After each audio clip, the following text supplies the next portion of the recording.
Well, hello out there. How we doing?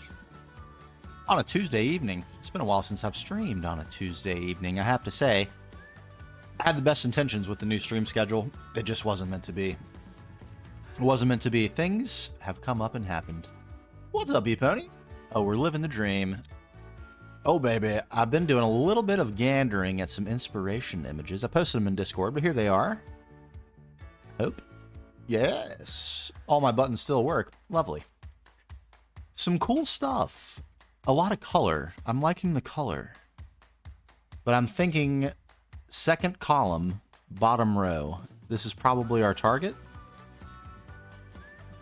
Something like this. If we can do something like that, that seems like it would be pretty cool, right? Steampunky, creaty, vibey. Something in there. But we got a lot of stuff to choose from here. Got a lot of inspiration art to look at. And we need it. So I guess first things first, we got to decide where we're putting this thing. Hey! We got live chat. No, I did set up. Excuse me. Dingus Link is live. I've limited the groups, the Discord groups that will be allowed. So if you've been previously allowed, you won't be allowed currently. But we'll edit that when the time comes. I just want to make sure it was all working. I might turn it off because it's going to be a little spammy while we work on getting the world ready. But what do we think about this spot over here? If that's the exact spawn, and we do have a mod that will force the exact spawn location. So this, wherever that was here, was that here? Right here, this spot. This will be where everyone spawns. Right on this spot. 0-0. Forced spawn. So if we had like paths and stuff leading in a little circuitous way over this way, bloom bloom, maybe a little village, a place for a village, something something. And then here we have this nice clearing already prepared. We put a large PvP arena in a this early location. I think that sounds pretty good. North across the river.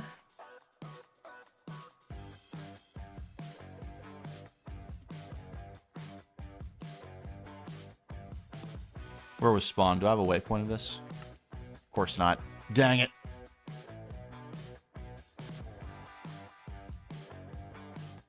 Screwed. So from here, over here.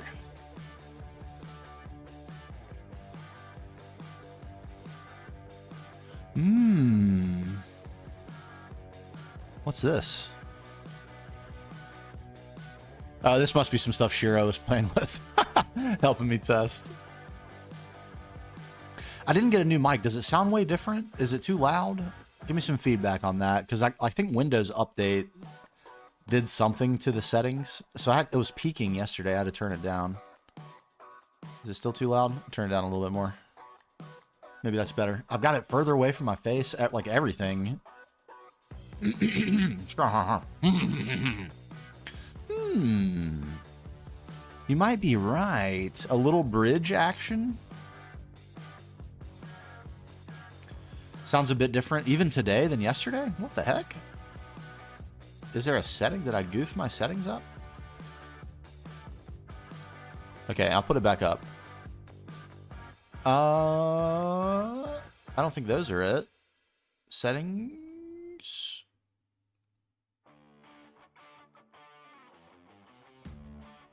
Filters. Same filters. I wonder what it is. Weird.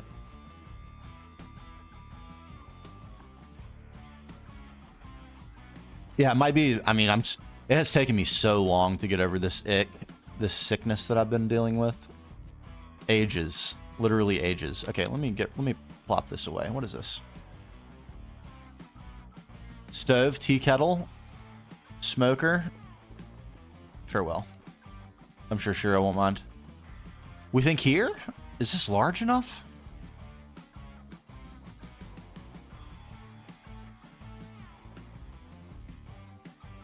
This mod there's a client-side mod that's supposed to help people that don't have quite as good a performance as I do. I might remove it, but when I fly up too high, you can see it's causing the world to unrender.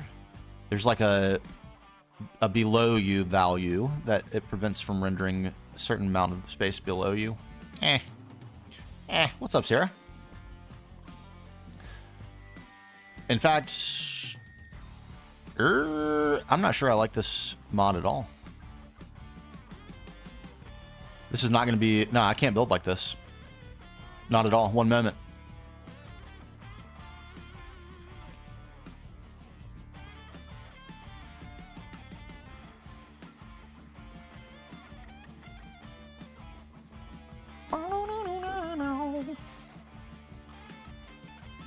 It is better FPS. Goodbye.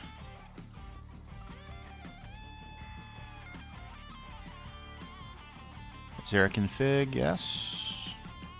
Goodbye. All right, relaunching.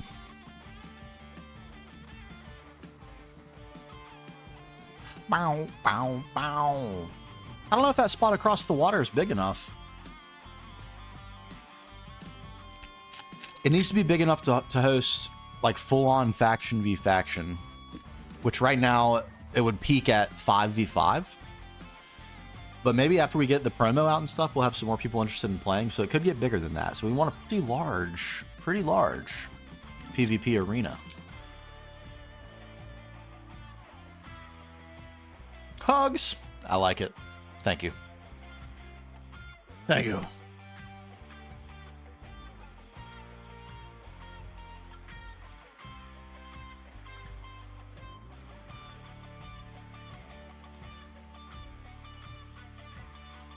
Okay, here we go. Let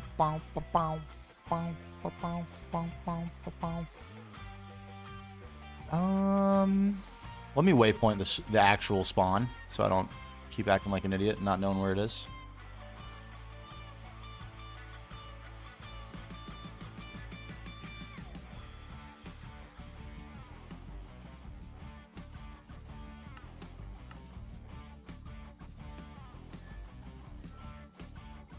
Bam. Okay. Hey, what's up, fights? Okay, is that not... That's not happening anymore, right? Okay, beautiful. That's exactly what I wanted. So... we need a little bit of pushback from the edge.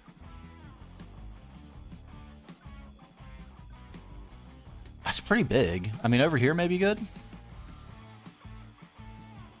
What happens with this landmass? What kind of landmass are we dealing with here? A very long, skinny island? Yes. Okay. This could work.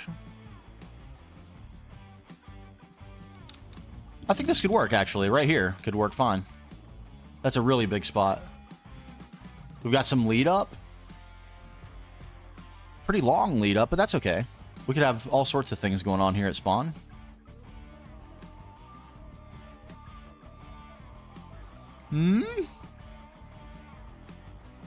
Do I like that better than the grass?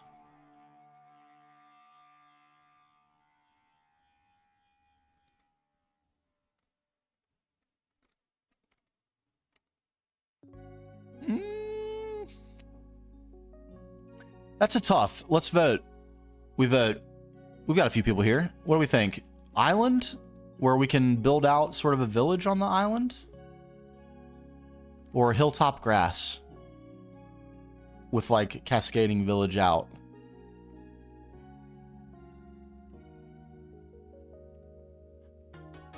I am kind of digging this now, actually. This long, skinny landmass kind of could be cool. A main street with stuff on both sides, and then the arena at the end. That could be kind of sick, actually. Island? Okay, we're in there. Land clearance begins.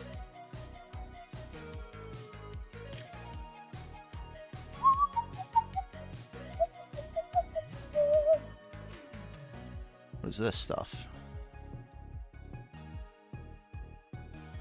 Oh, some create thing. Ooh.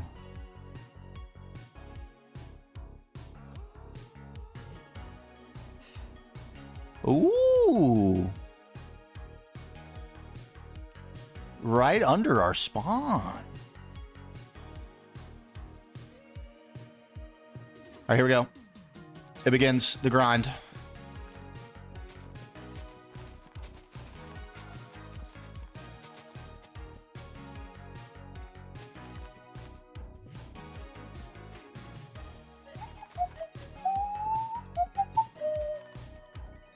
We'll start with some trees, get ourselves an area, and then I think we'll do block selection. Normally I would do block selection later, but this we're going with color, so I think it's kind of important.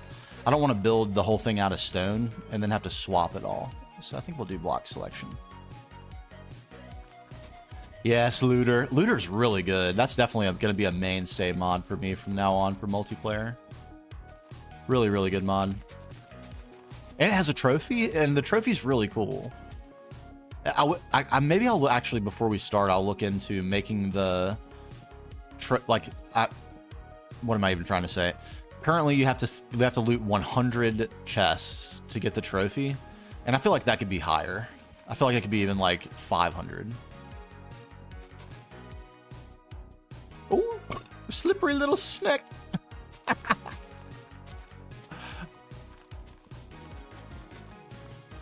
But the trophy's really cool. I like that they have one.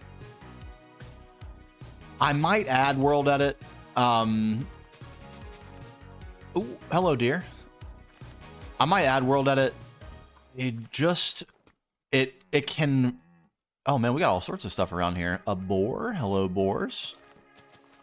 It can take away some creative instinct from me. And also, it is only allowed for ops. So no one else would be able to use it. So I figured to make it all fair, so we're all playing the same game, I would leave it out.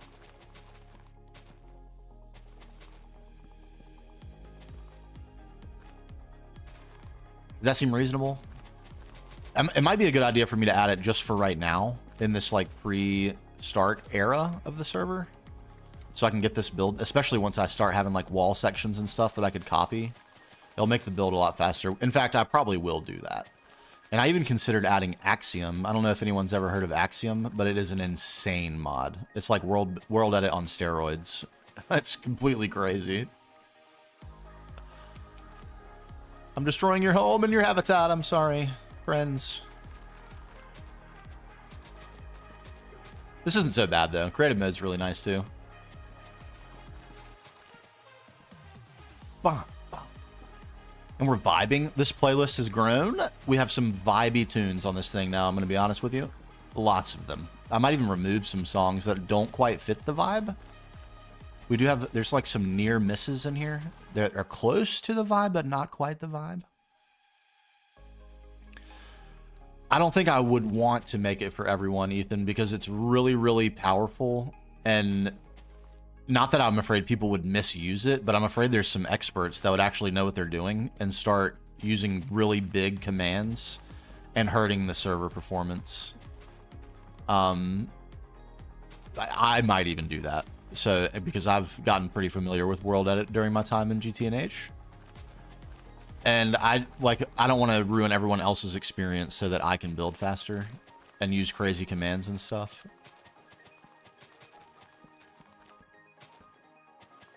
I'm trying to think. I've really put a lot of thought into trying to make this season work out a little better than last and make it last a long time, as long as people are interested. But I have a really long roadmap of stuff to do for this season. So I'm thinking this might even become my full-time world. I was talking to the mod team, and there are some life changes afoot for yours truly. I don't want to get into too much detail other than to say my parents are not well, and that is a natural thing when you're my age in your late 30s. My parents are getting up there in years and they need some help, so I've got to make some choices. So we're gonna be making some choices here in the near term future. And that will probably entail changing my main focus as far as Minecraft goes.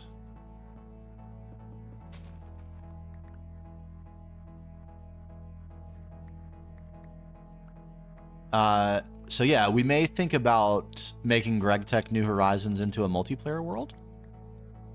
The Corrupted world. On a very, very limited scale, of course. But that's not like open invitation multiplayer world, but at least a couple people maybe. So it can continue, because the truth is, it is not looking super likely that all things are going to be possible, like I hope they would. And by all things, I mean DingusCraft, GregTech New Horizons, Gods, you know, the whole kit and caboodle. I gotta compromise somewhere. I haven't decided where yet, but it'll be somewhere. No doubt about it. There will be a compromise to be made. Alright, let's go this way. We made good gains.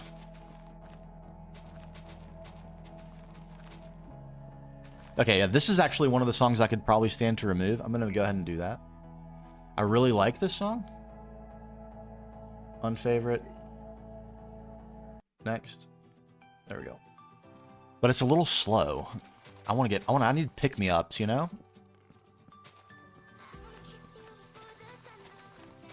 Is this on my playlist?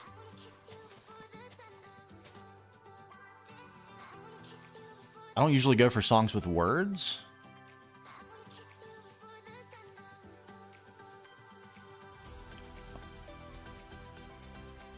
Is this for real? It is. Okay. We'll trust it. We'll trust my gut. Whatever I was thinking when I chose this song, I must have liked it. It's vibey. Okay. Well, I'll take this. It's okay, Ethan. It's a part of life, man. And I've been aware that this was gonna happen for many years. And my dad died when I was very young, so I've dealt with this type of thing many times throughout my life already. So not that I'm not sad about it, but I'm very ready for it, like mentally.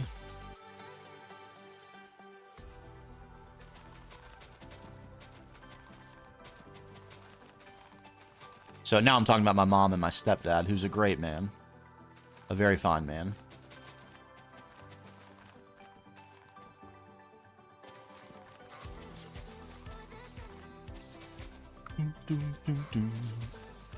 No, this is all on Epidemic Sound. I go through and, like, if I find an artist that I like on Epidemic Sound, so it's all royalty-free, and I have had absolutely zero problems with music from Epidemic Sound on YouTube, too, so it's been totally worth.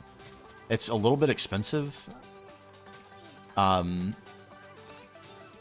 going to cancel my Spotify Premium membership because I don't need it anymore. So it'll balance out. But yeah, it's like 18 bucks a month. But for me, since I need the royalty-free music, it's been totally worth. And the music's not like club worthy, but it's plenty good for setting the vibe. We just want to have a little upbeat, happy sounding music. Excuse me, I keep got the hiccups out of nowhere, and it's got plenty of that. And so I'm very satisfied.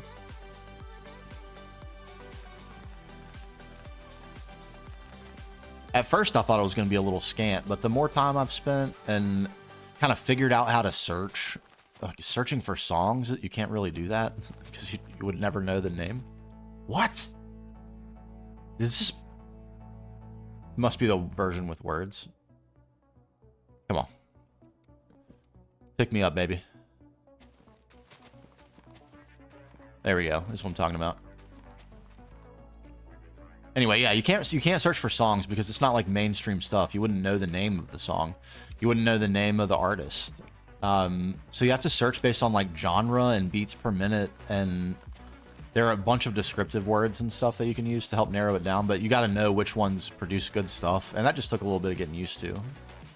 But now I feel pretty comfortable. Starting to find a bunch of good tunes. And I mentioned this yesterday. One thing, if you haven't, this would be a deep cut if you actually have noticed this, but if you have noticed this, I really appreciate you. I have yet to repeat a song in a YouTube video other than in the 2000 Days video. the 2000 Days video, there's like some reused compilations, and the timing of those compilations was already defined. So instead of re-editing the compilation to new music, I just reused the music. But that's the only video. Every other video is completely unique, and I think that's really cool. But I was starting to worry that I wouldn't be able to continue that, because finding new music that fits the vibe and is is good in all ways and fits the moment in the video and stuff, it's getting pretty tricky. But I went on a heater for the God series and found like 55 songs or something like that. Crazy number. So we've got a long runway.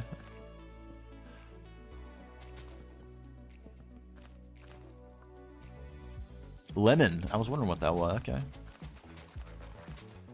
Lemon. I'll have you.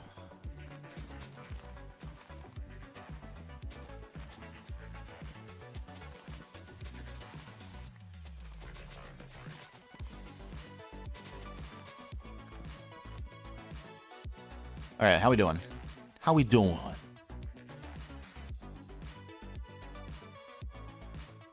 It's pretty big. I don't think it's quite big enough, but it's getting pretty close.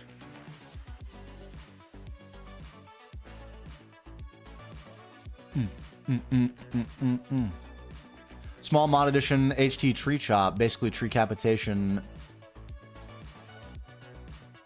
We could do that. We have create though, so like very early in the game, you're gonna be able to get the create saw and just go to town, deforest the entire world.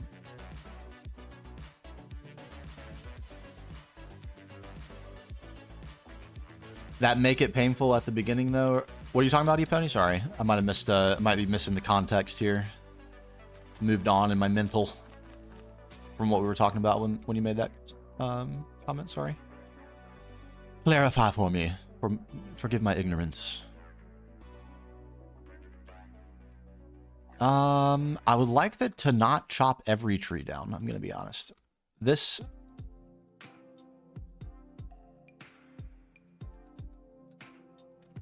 Oh, about the tree chopper. I got you. I thought about adding the tree. I did find a mod. Does anyone remember this mod where you would like you plant a sapling down and then you can like bounce next to it? Twerk. I think it was like twerk mod or something back in the day. There is a new port of that for Fabric. I really considered adding it, but it does kind of nullify bone meal. Oh my god, a flamingo.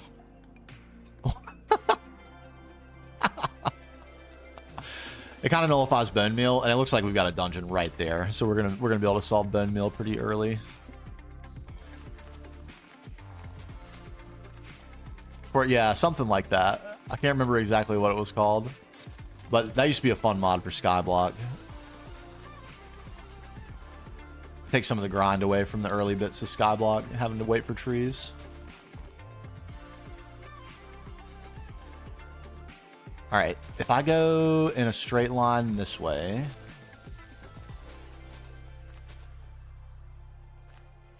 we'll take this tree out. This tree.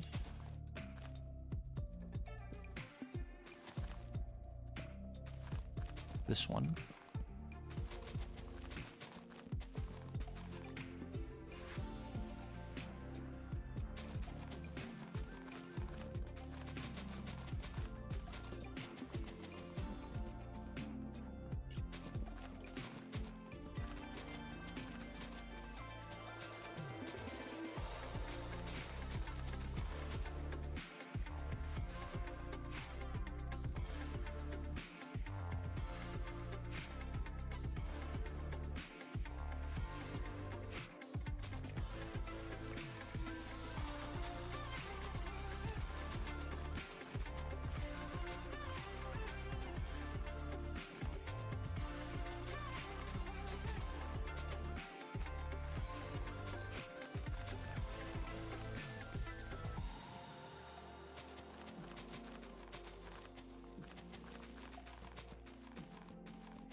Okay, and then everything...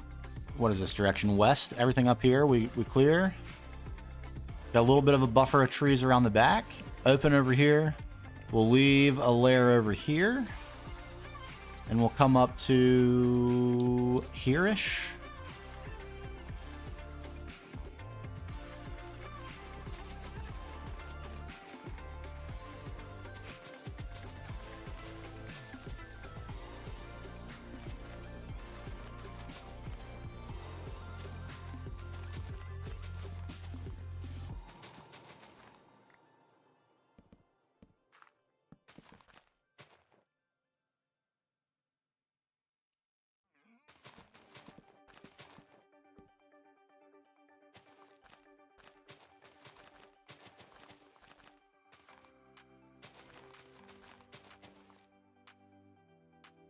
Everything inside that line.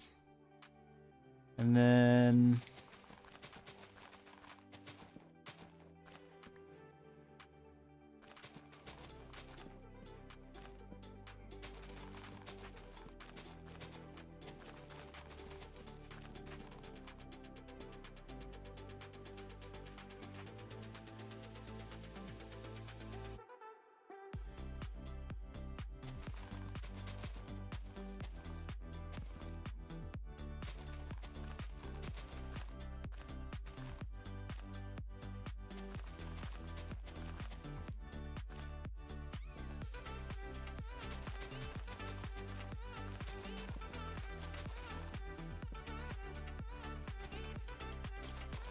Good lord. How many of these trees are connected to each other? Please just disappear. Thank you.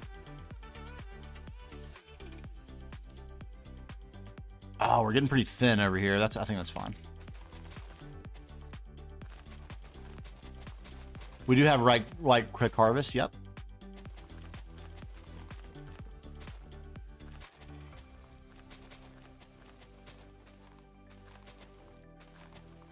Oh, you gotta get that bone meal farm though, Ethan. Like sometimes the grind is on purpose, so that it encourages you to invest in your infrastructure, like Greg Tech New Horizons. Same idea.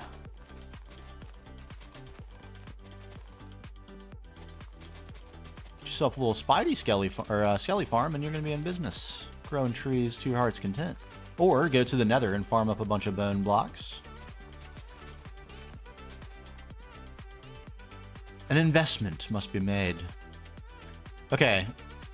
I think if we were to clear out the rest of these trees, we would have a nice large area. I fill in a little bit of something here. I don't necessarily want a crack there. Although the level of the crack is a little bit interesting, isn't it? Kind of is. Little hole.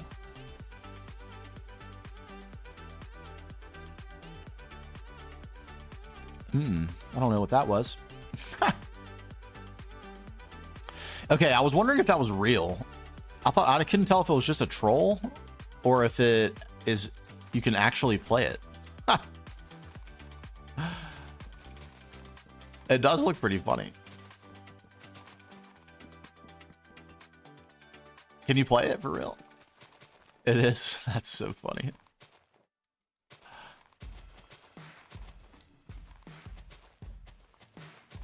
Maybe I will. I don't know. I don't want to jeopardize my timeline for starting season 2. Oh, Toronto, no. The hardcore world got corrupted. Oh, these zoinkers. No backups?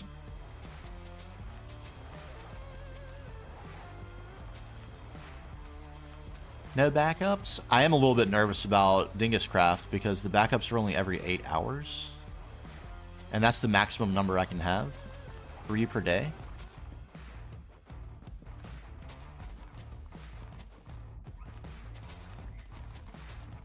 So bummer, right? If we have to roll back the world, we're gonna lose a substantial amount. My GTH world, it's like every 30 minutes. I'm not losing anything. I'm not taking any risks.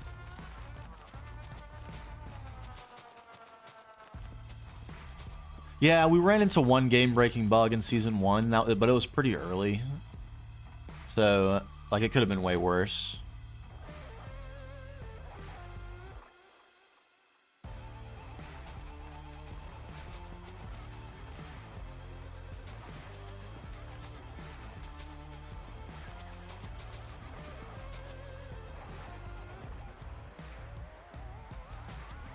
Look at all these animals.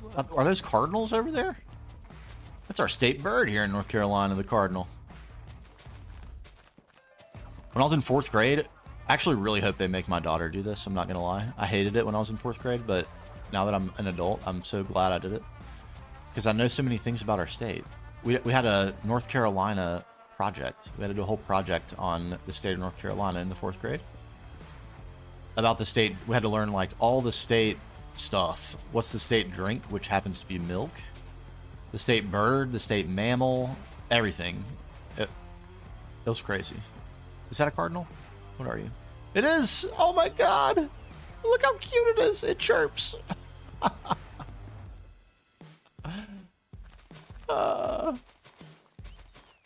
Yeah, it sucked at the time, but now I have so much like trivia knowledge about my home state that I'm very glad I have.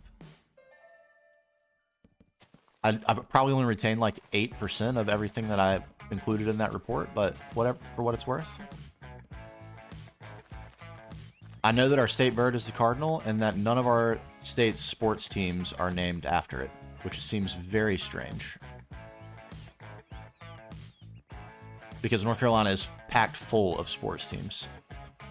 So many colleges and stuff that are relevant in sports here. And none of them are the Cardinals. Doesn't that seem weird?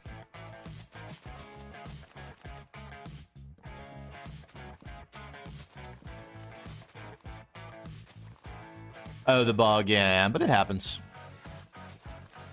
It happens, and nothing we could have done could have predicted that it would happen. It was like a brand new bug with Create 6, and they fixed it like the next day.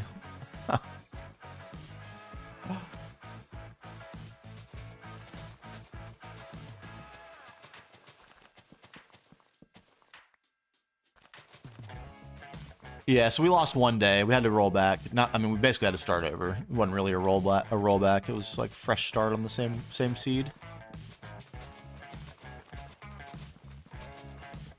Unfortunate, but we couldn't have possibly avoided that. We were taking the risk of going with Create 6. We were bound to run into some problems. I'm actually pretty surprised that Create 6 has not been released for Fabric yet. They've released 4 patches. I guess they're waiting for it to be like stable release candidate or something. That makes sense. No need to release something that you're just gonna have to patch every time they release a patch for the main version.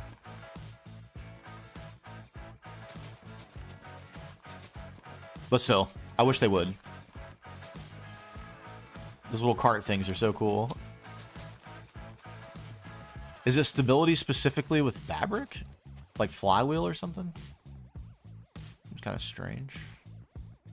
Oh, look at the gains we're making. Oh, baby.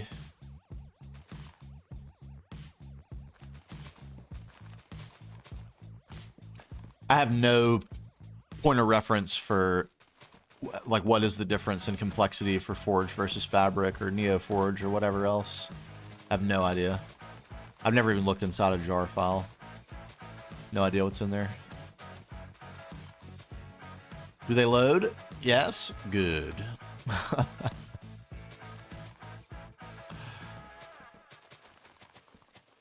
Although, I'm going to start giving gold stars to mods that have really good error logging. Because this error, this netty epoll error, clearly a Linux system error, not a mod error, but it is clearly being caused by some mod. The error logging on that is horrific. It is the most frustrating thing to try to debug. Terrible errors is the main reason. Oh, it definitely did. The I pre-generated 300 chunks, which we're gonna have a pretty small world border on this world, but I was very selective with the seed. So I am 100% sure that we have all the structures we need within a 4,000 block radius from spawn. Mansions, witch huts, desert temples, pillager outposts, 2 end portals, villages, everything. We have it all. Same thing with the nether. There's like 6 nether fortresses, 18 bastions. Everything we need within 4,000 blocks. So, and looter. So, We should be good. There's Guardian Temple. Freaking everything. Freaking everything. Took so long to find the seed. I cycled through about 9,000. No exaggeration.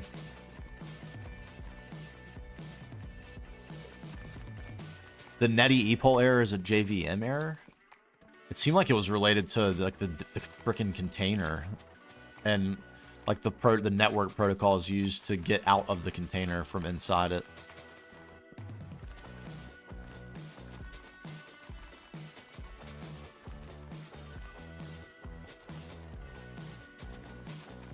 Yeah, that's a really good assessment, Fights. I think that's accurate. And this version of the pack has a much more vanilla plus feel than DingusCraft 1 did. Although there's still some heavy mod in here. Create, Spectrum, Bewitchment, Botania, Mythic Mounts, all the mods that add animals, and there are quite a few. But still, like, the look of the mods, the visuals of the mods look very vanilla plus, in my opinion. Even all the extra building mods and stuff that I added. Yes, we have create bells and whistles, create steam and rails, and create bronze, whichever one makes I can't even remember what the freaking resource you need for create is. Zinc.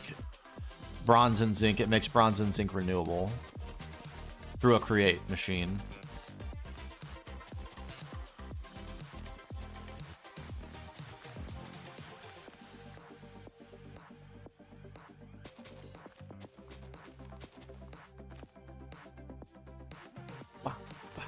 That's the cool thing, Epony. I think I was...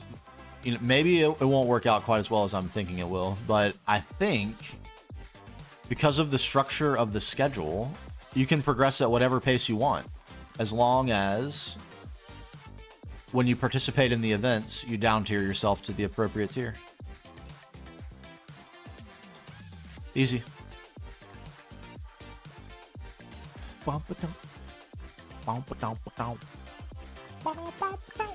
Nope, because we don't have Farmer's Delight. We don't have Farmer's Delight. We instead have Croptopia and the Let's Do package, which is really cool. It adds beer and liquor and tea and coffee, and they all give status effects too, but there's a little bit of a process involved in making them. So they'll be very useful for PvP, I do believe. Okay, have we done it? I think we have.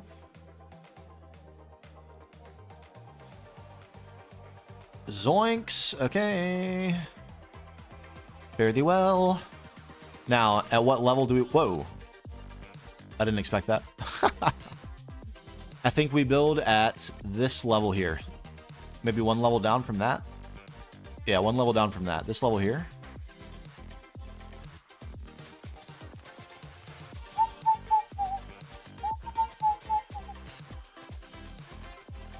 Dun, dun, dun, dun, dun.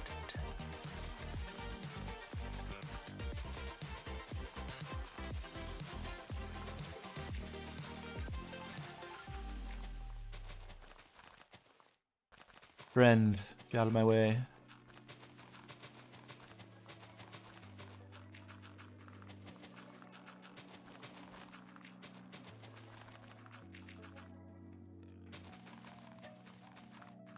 I just don't really... I didn't want to mess with the pack tonight.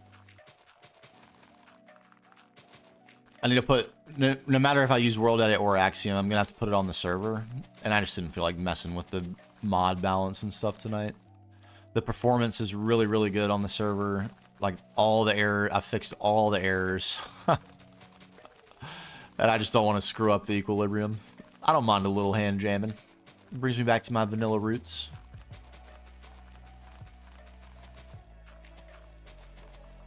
Use a create world shaper? What's that? I could use that.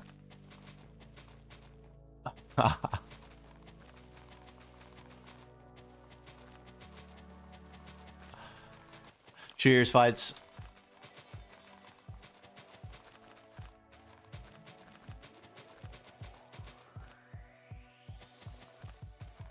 We'll get to it. There's no, as long as we're gonna finish the build today. So by the time we get to any serious building, we might add a little something to solve this clicking problem. I don't mind it though. It gives me some time to deliberate too, because I'm starting to think about. Oh, I'm glad I put that message on because there was a little bit of lag there. I was curious if there would be.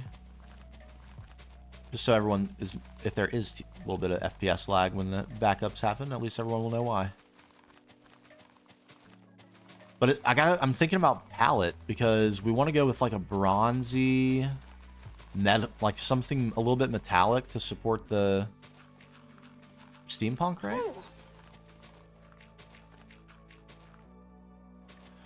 Create creative mode tools.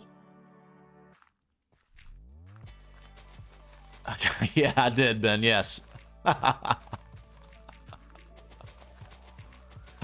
that's a good one.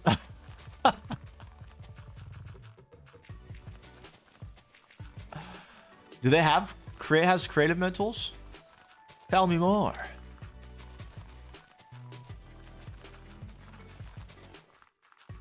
Tell me more. I love that there's a flamingo just big time chilling over there. I love it.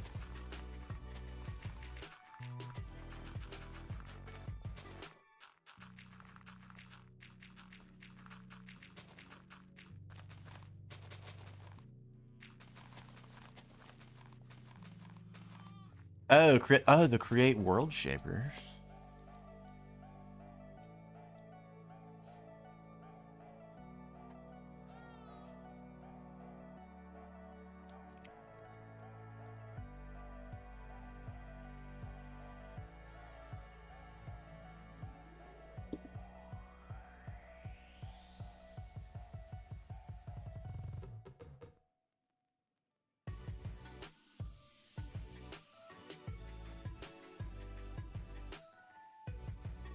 Huh?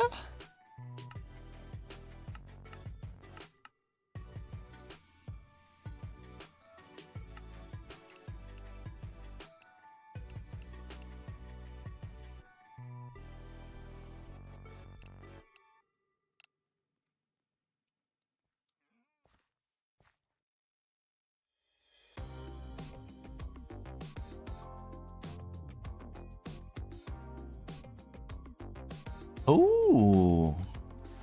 Can it destroy though?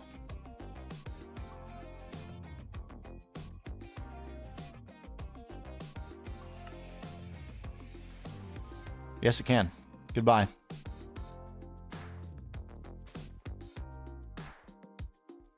Beautiful. Beautiful. Magnificent even.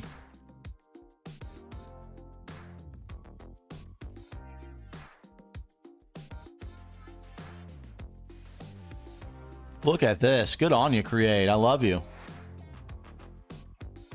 Okay. And then...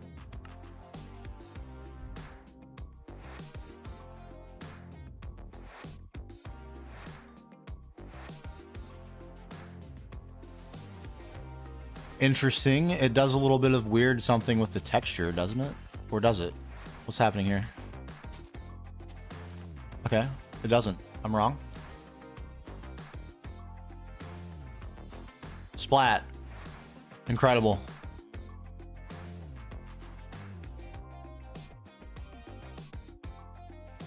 Look at that. It looks pretty natural too. This is great.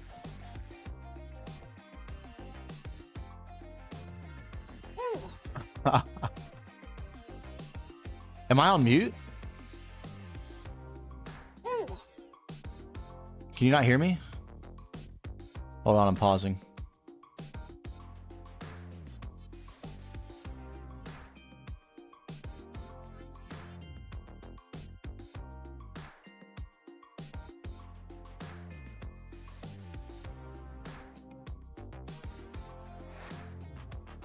I'm not muted.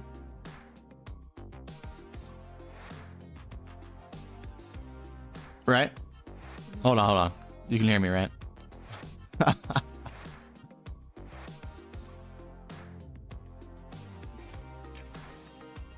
You guys. Where is it? I don't have a sound. Are you serious?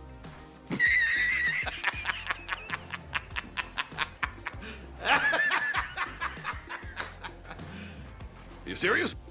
I swear to God, I'll pistol whip the next guy that says shenanigans. Hey, Farva.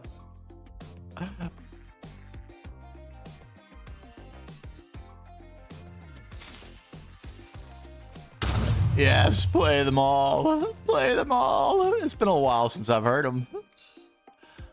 They bring me such joy. I can't lie.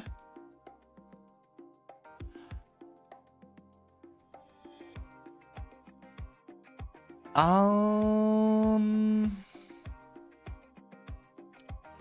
think we want to go one level down from here, actually.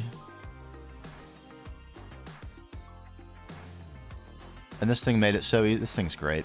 I'm going to be honest with you. It's wonderful.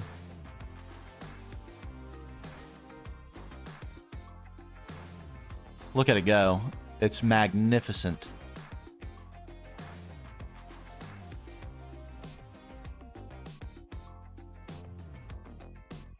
This is... I love it.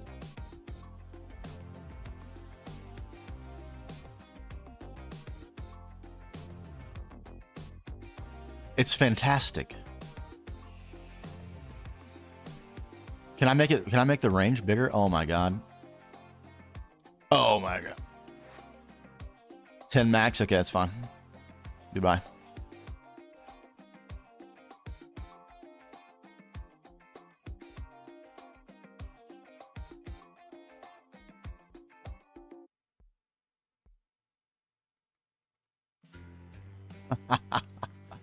Yes.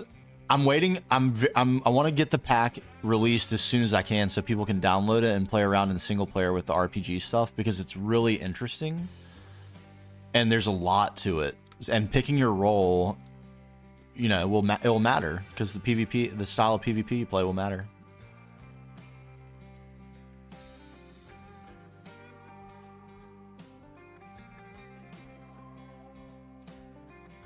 The last thing, and I'm open to suggestions on this too. This would be a good time to ask this, actually. How do you think we should pick? How do you think we should split? Like, how do we decide how we split? Into we need at least 2 factions. But how do we decide how we split into those factions? With the goal being an even split.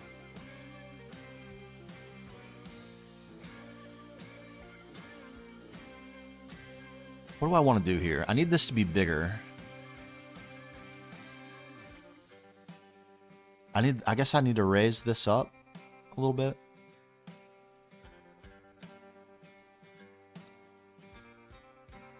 Hey, what's up, Silex? You and your dad watch my Greg Tech videos for help? That's awesome. You and your dad play Greg Tech New Horizons together? That is the freaking coolest thing I've ever heard. That is actually super pog. It's like my dream. That one day, my little baby will want to play Greg Tech New Horizons with her old man.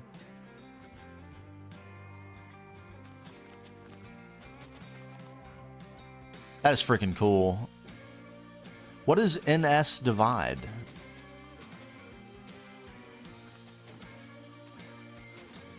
What is that?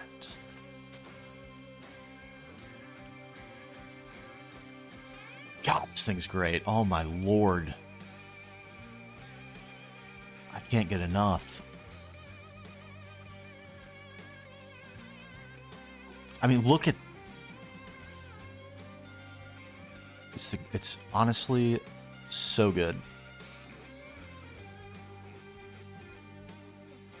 The ground looks semi-natural, too. That's the craziest part. Like, it looks believable as just terrain.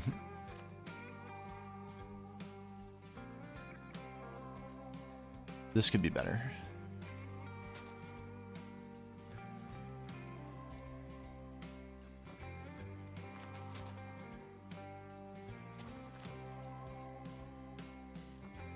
Totally believable.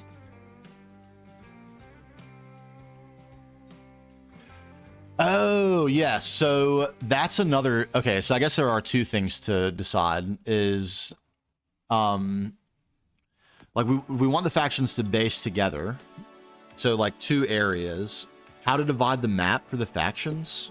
Like, do we go, like, from northwest corner to southwest corner? Top half is one faction, bottom half is the other? And then the other is, like, how do we divide the people into the factions?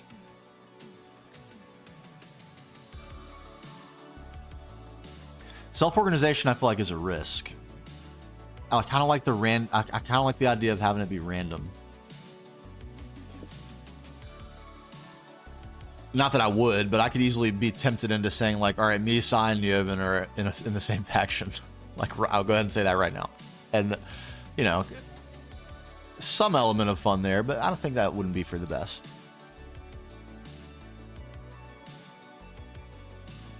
A fight for claims? That's pretty interesting. Like a PvP draft?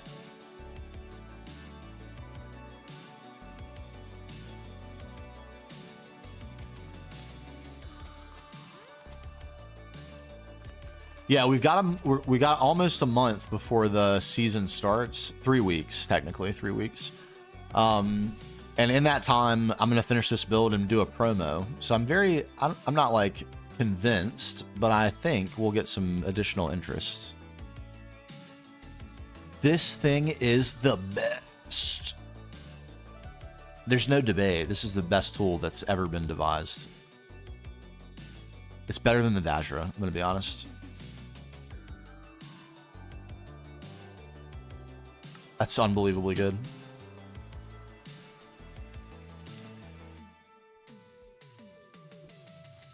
Configurability, convenience. It's glorious. Okay. I need to...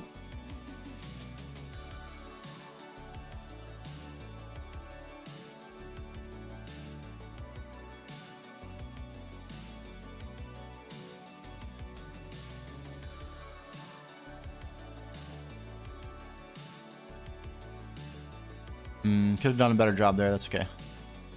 I'll survive. Woohoo! Hey, thanks for the sub. I'm sure that's late. YouTube gets a little funny with the timing of the notification, so sorry I'm so late on thanking you for that, but thank you very much.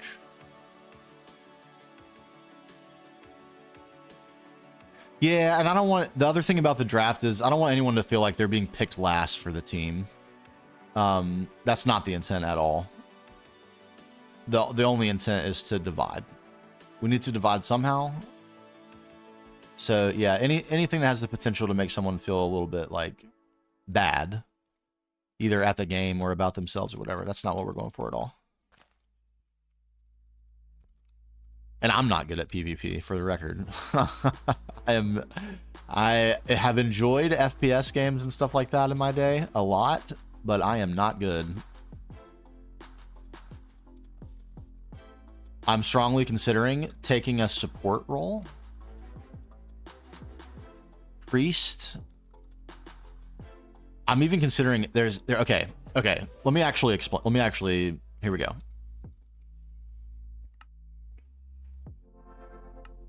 Here are all the roles. I'm going to try not to spoil the rest of the quest lines. Archer, Skirmisher, Rogue, Warrior, Paladin, Priest, Force Master.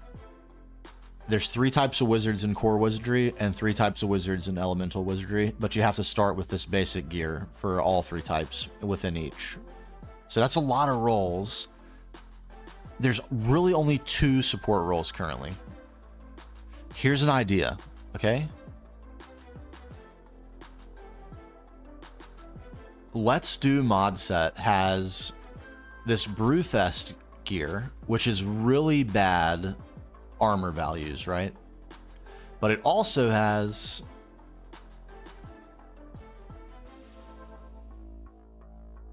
if I can find it. Oh, dang it. Of course, now that I'm trying to explain it, I can't find the thing I want.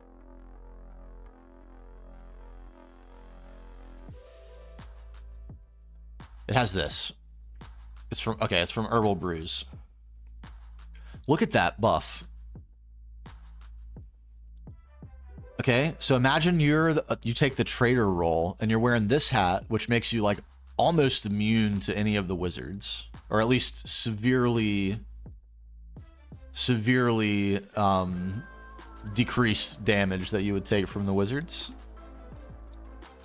The only question is like what weapon, and then your specialty is like you get all these potions, and you get a pitchfork, which is a decent little weapon for melee. And there's also the witch hat, which does the same thing from Herbal Brews. And then you are a support player that is tossing potions, drinking wine, drinking liquor, buffing out your teammates. There's a blunderbuss for like a ranged option. I don't know. It's just, it struck me as something that might be cool. And when I think about stuff that would be fitting for me, there aren't a ton of support player options, and I definitely would categorize myself in the support player category. So something to think about. Let me know what you think about that. I thought it was kind of funny.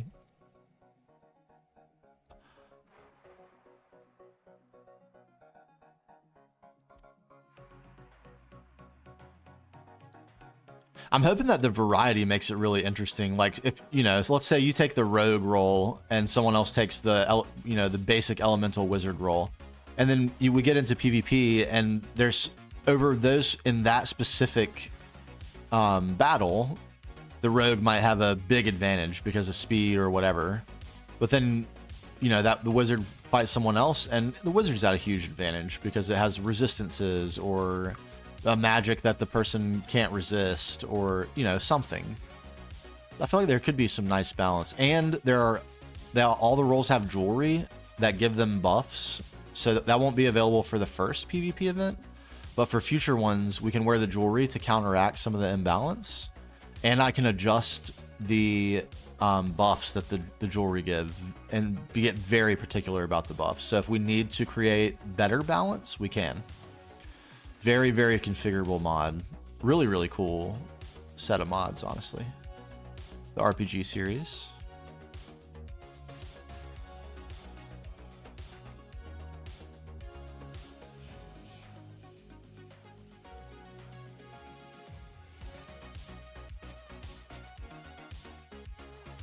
All right, how much space did I get myself there? Really, any?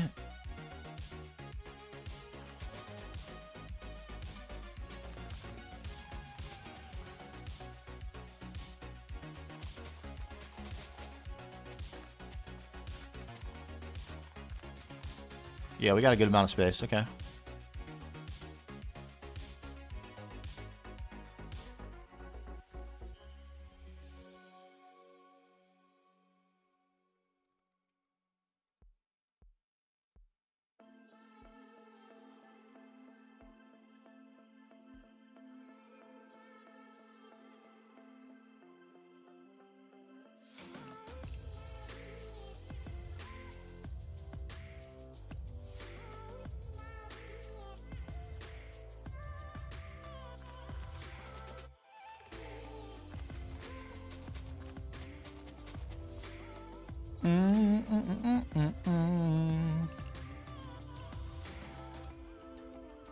Are crack clients allowed to join? No. No. Which class gets the Tinker's Crossbow? We thought about adding Tinkers, actually. It is available. It's not called Tinkers. I think it's called Hephaestus for fabric. But we opted not to because there are other mods that offer improved pickaxes and things like that. And I felt like Tinkers would disincentivize engaging with those mods.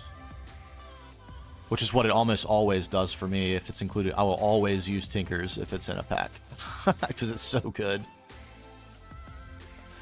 And this mod pack's not necessarily about things being really good. It's more about being a goof. And figuring out, like, interesting, maybe even new, novel techniques for becoming overpowered.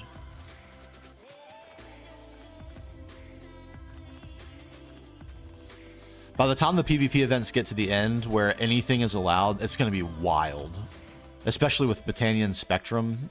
Like, they add some pretty insane stuff.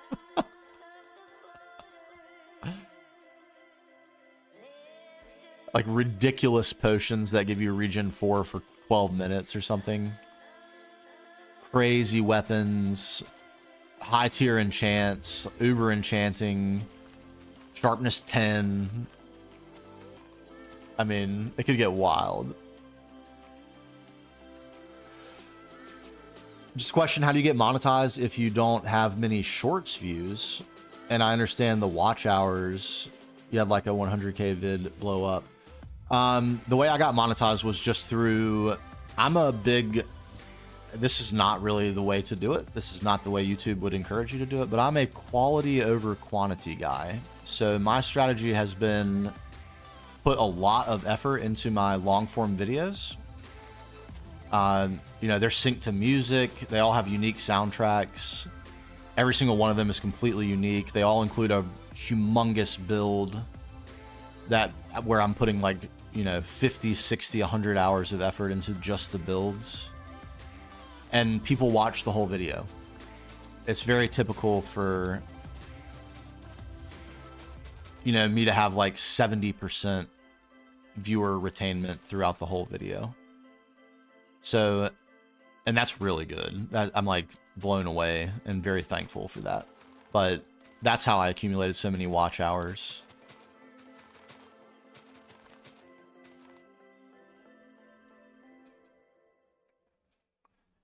Apotheosis, never heard of that.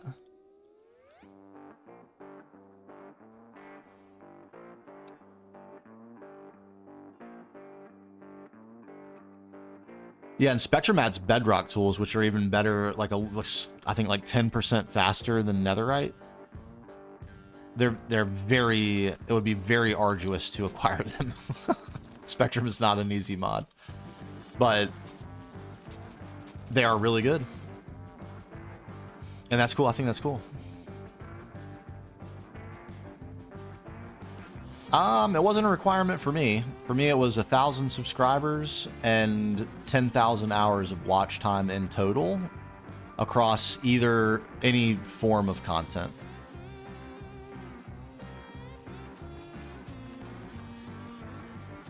So live shorts and regular videos. Maybe that has to do with the timing. I've been monetized for, I don't know, 8 months maybe.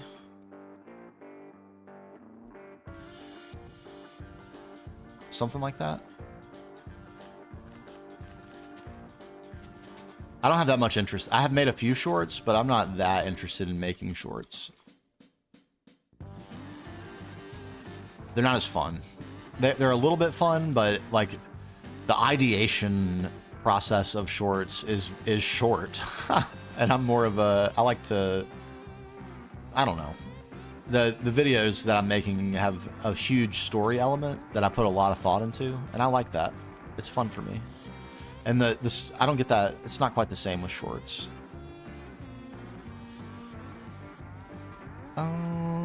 Let me...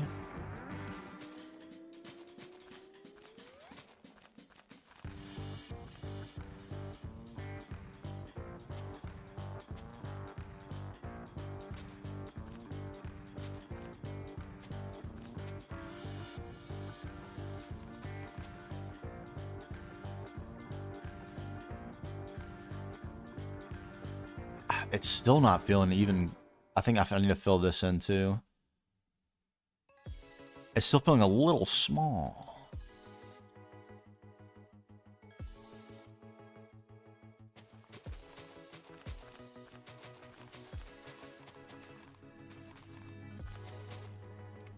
Isn't it? It went like this.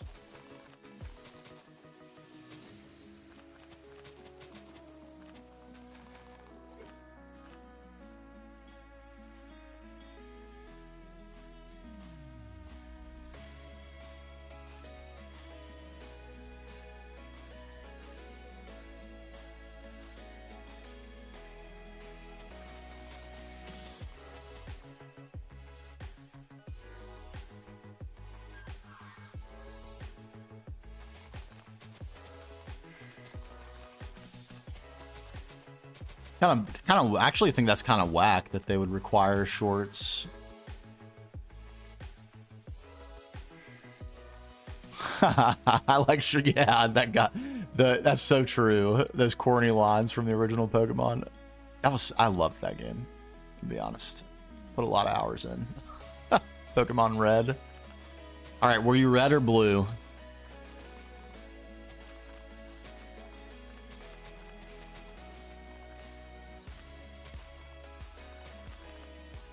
Pokemon Red or blue in the chat.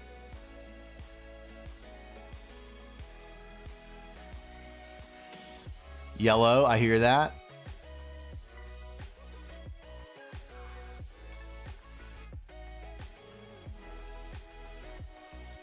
Always gone for the bluer. I like it.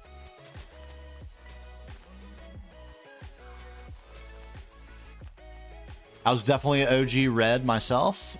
And then when yellow came out, I definitely played the crap out of yellow too. Having Pikachu follow you around, come on. Come on. It was like, man, that was really living the dream at the time.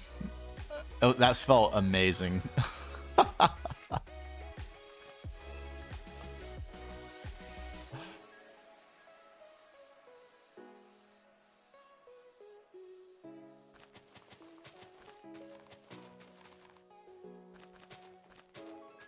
All right, Emerald, Ruby, Crystal. What do we think? Oh, I played everything on emulator these days. I know that's illegal, but I'm sorry for admitting that. I'll edit that out of the VOD.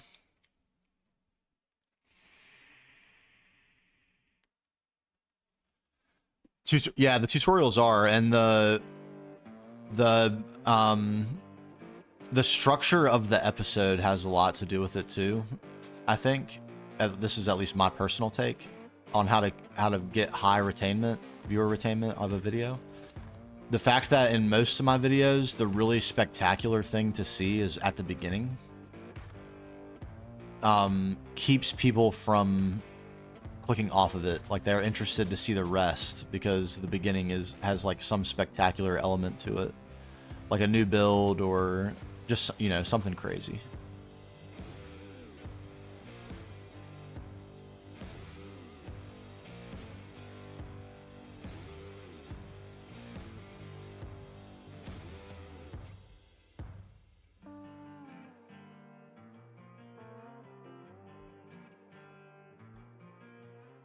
Lots of crazy stuff to see in the Corrupted World, that's for sure. It's definitely the craziest thing I've ever done.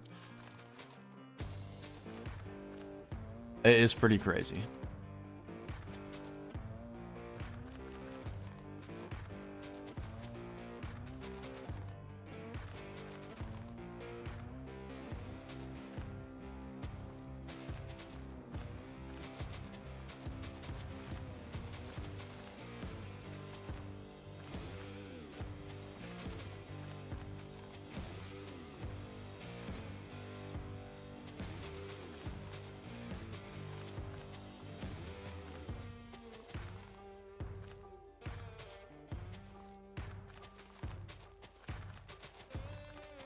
I don't know if anyone watches Flip. Super talented vanilla builder. He has a rule that he uses when he's placing down dirt. Always 2 layers. It is so much extra work, but it is so worth it. If you're ever building in survival. You have to collect so much extra dirt to do it, but it is super worth. Giving you the flexibility to change the topography later. Surprisingly useful. And by that I mean change it later without having to rebuild it, because you're able to dig it out and there still be a layer underneath. So useful. Hence all this. We may carve some of this out once we start putting a structure in. I have no idea what the structure is going to need to look like.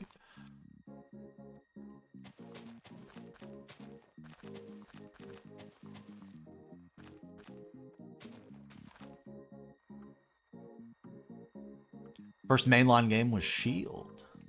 Mine was Raptor. Anyone remember Raptor? I have a older brother who is much older than me. He's near 50 now. But back in the day, I was like, you know, 8 and he was 16. So he was into more mature video games than me. At that time, Raptor was considered a mature video game, but it's basically just a platformer. Little scroller, vertical scroller with a spaceship. I don't know if anyone would remember that game. It's a very, very old game. And then I got Super Nintendo, and boy was I thrilled about that. My goodness. Super Mario World? Oh my. What a game.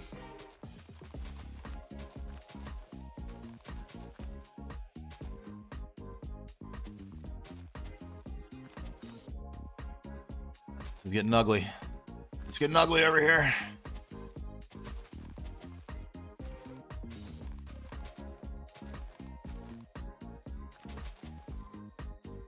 Have some, I don't, some variety. It can't be so samey. It's so samey.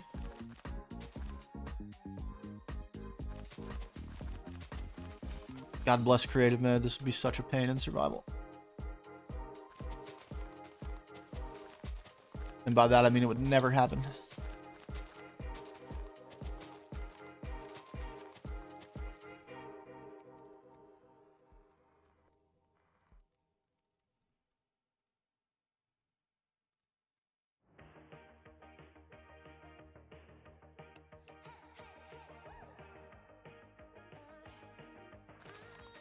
You can cry when it's over.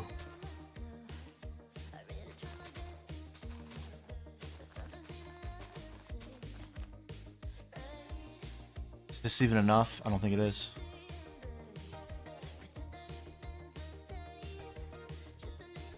What's going on here? There we go.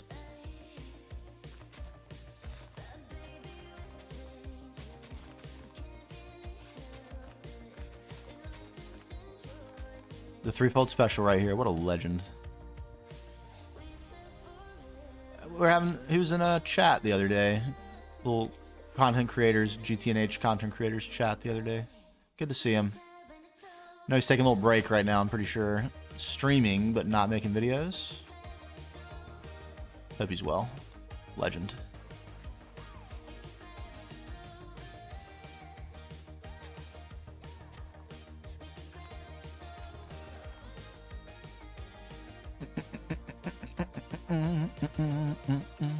Yep, first 30 seconds of the video is quite important. I can't decide if the intros were a good idea or not. The little animations on the beginner's guides, because they're kind of catchy and I think they, I feel like they draw you in a little bit. Kind of fun, but they're not useful. It's not like it's information that you can use. So I don't know. What do you think? Oh, I'm in the middle of editing episode 13. It's going to take quite a while. There's a ton of building in it, so the building montages take a long time.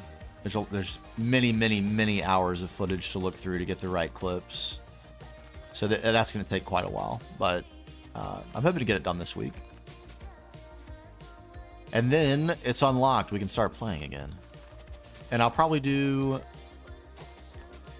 2 days a week GTNH, 3 days a week DingusCraft.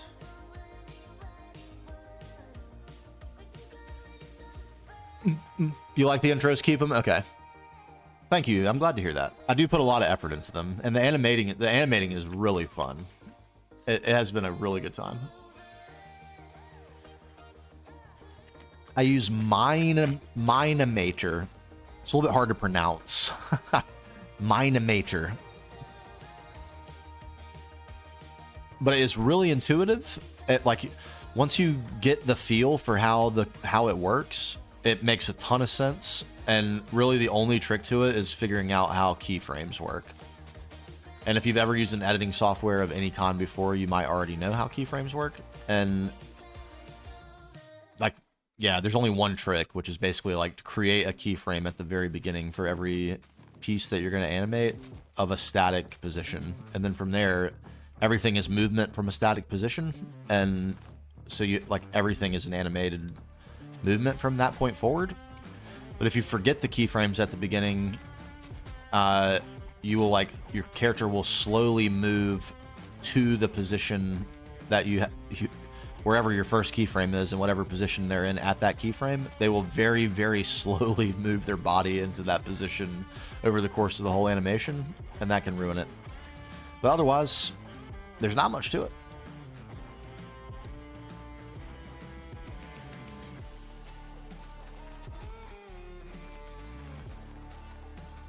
Really cool software too. It only has 1.20 assets, so you can't do 1.20.1 animations in it yet, or at least you can't include assets from 1.20.1. But that had no effect on me whatsoever. And the other thing is, other than Create, there are quite a few models that you can import and like find on Google and download and import for Create.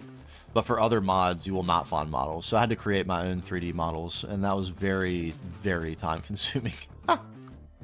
First of all, learning how to do that was very time consuming. And then even once I knew how, figuring out a method that would work with the like available textures and stuff that I had for items was not very straightforward. But it was cool. So there's that. What do we do about this?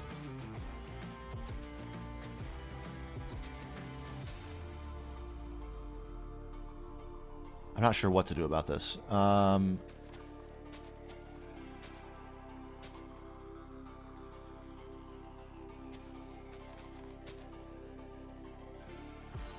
Easter egg? If you know, you know. If you were here, you know this is here. If you weren't here, good luck.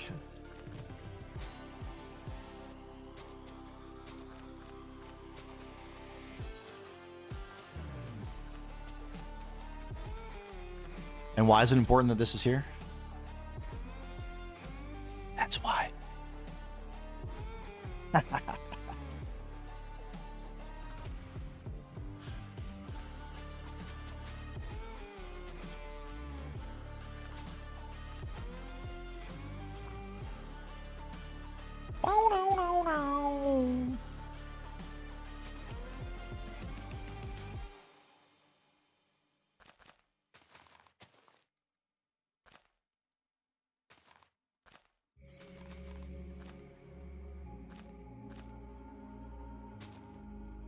All right, if we built a hill up right here, would that be fine?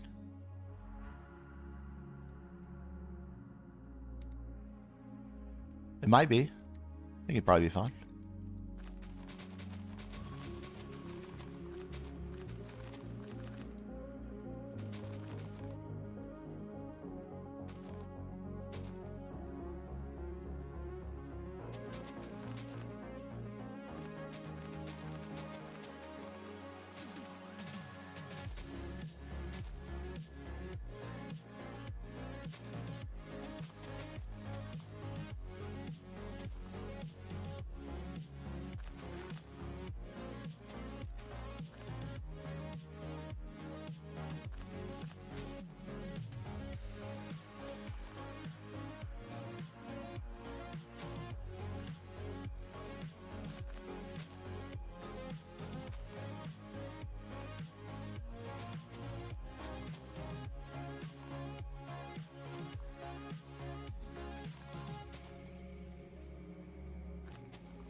That's such a weird grass behavior. Did some animation in Blender. Ooh, how was Blender? How was the experience with that? I was curious about that. I almost gave it a shot, but once I got comfortable with Minimator, I kind of just stuck with it. A little bit lazy on my part, but I just felt like it was going so well. Like, if it ain't broke, don't fix it, sort of deal. You're not gonna lie, you don't like the new 1.21 GregTech version. You like the 1.7.5 one a lot better. I agree, and I also like the way it looks a lot better in the old version. I'm actually not a fan of GregTech Modern's textures. I'm not a hater, I just like the old stuff better. Maybe it's the old fogey in me.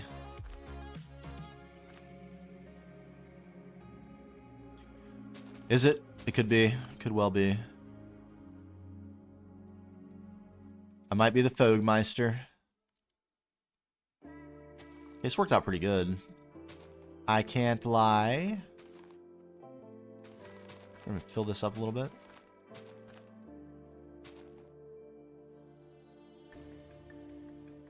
Yeah, it's worked out just fine. Some weird shapes happening. This is weird.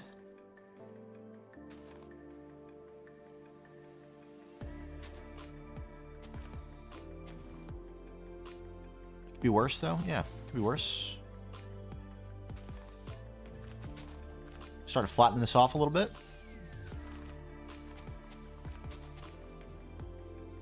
On one side, not on this side. I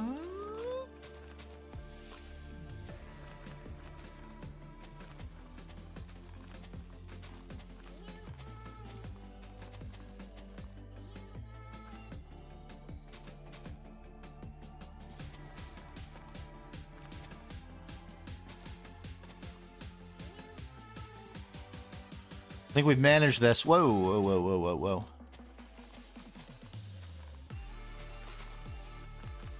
What are we thinking? I think we have.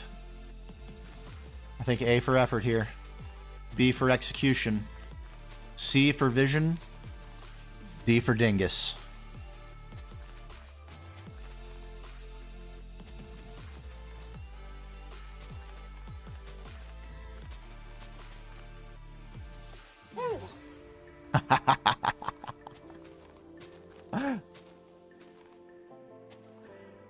Yes, we have done it. I have made fire.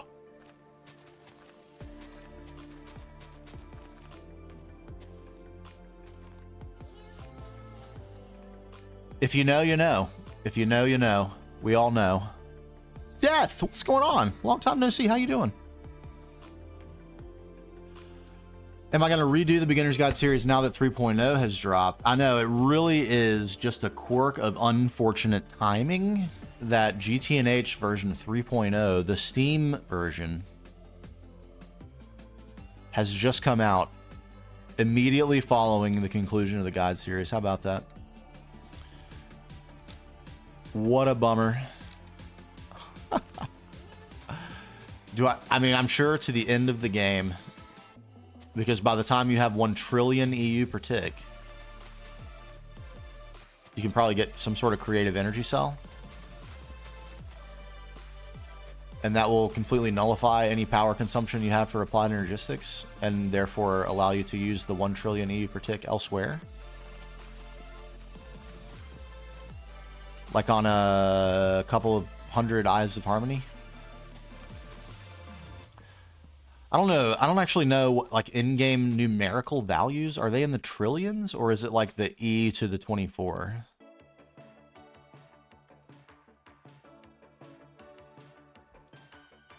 I wonder that, actually.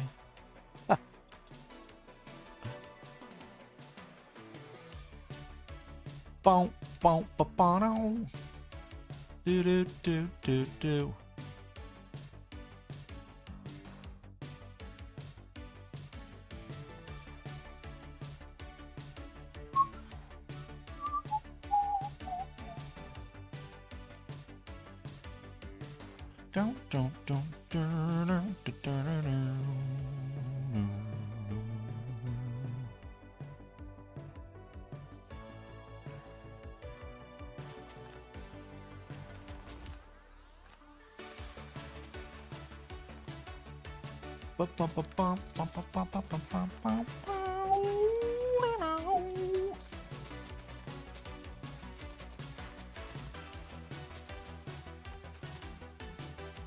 Okay, how we feeling?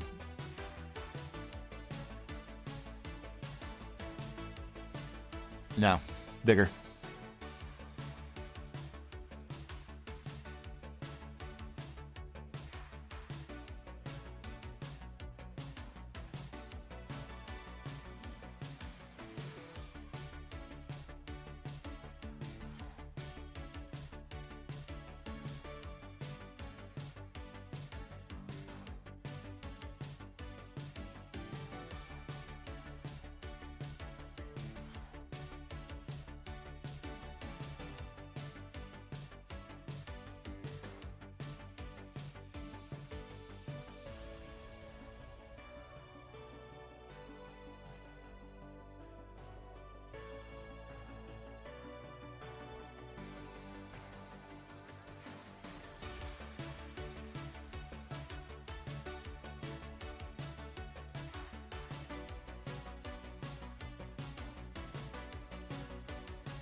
1 times 10 to the 15th.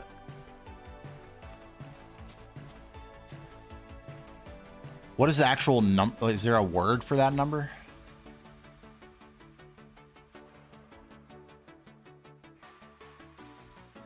Sounds like a biggin.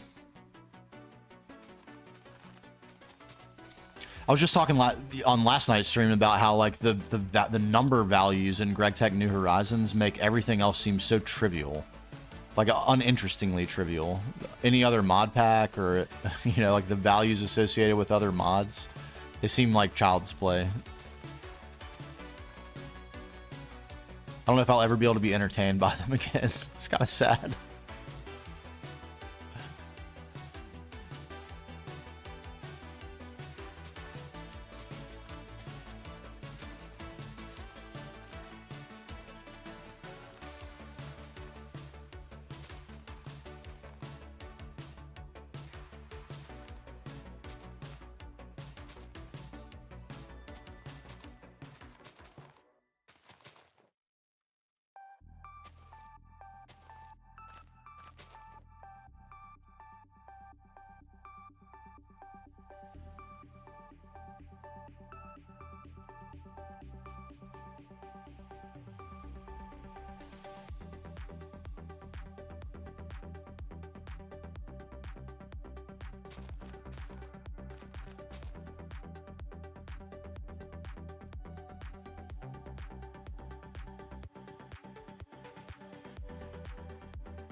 Nope.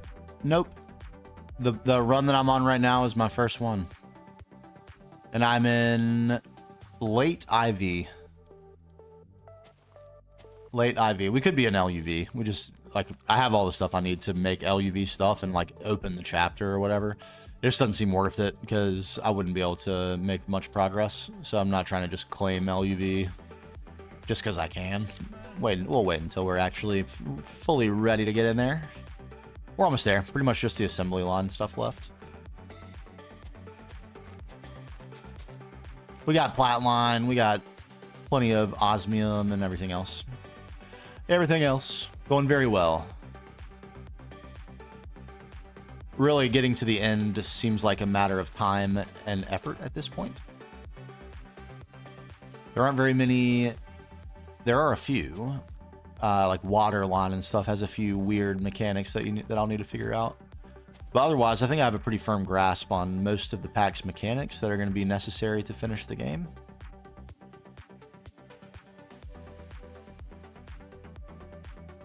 It is, in the end, not all that complicated.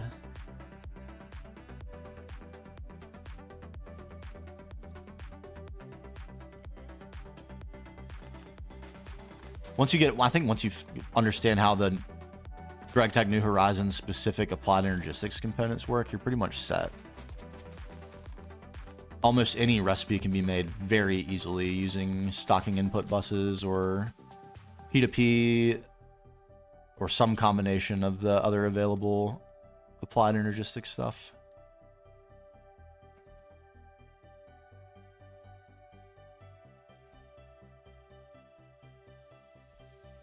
This looks really wonky and bad, but we'll fix it. No problems. Yeah, there's some redstone control and stuff that you'll have to do. I'll ask Tooch about that when the time comes.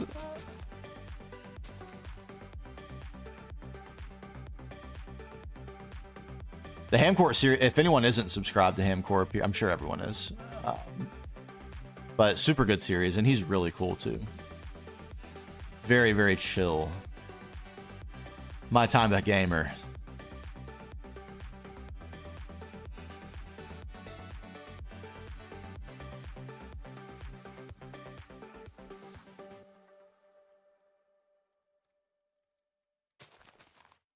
Ham Corp on YouTube. funny little quirky series as well. The Hamcorp boss and everything. I like to leave comments making jokes about being an employee.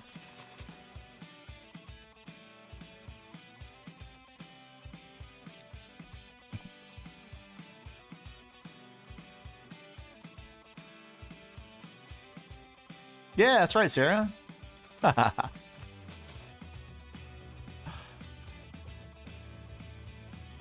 Is the healing axe worth it? I think so. You can still eat the food. It's not like you're precluded from eating food just because you have the healing axe.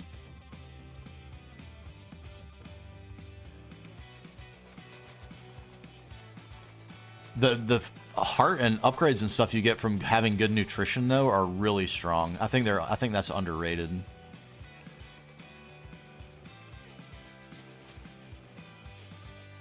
Having a good balanced diet, you can get a ton of extra hearts.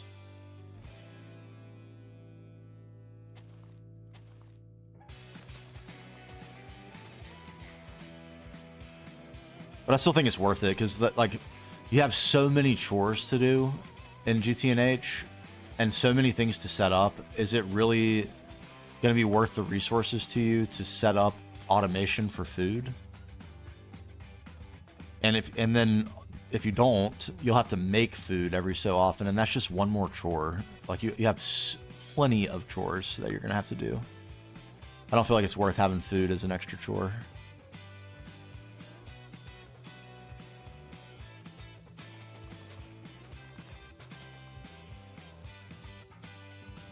All sorts of running around the world for all sorts of stuff you're gonna have to do. Got a way to get free food? Might as well.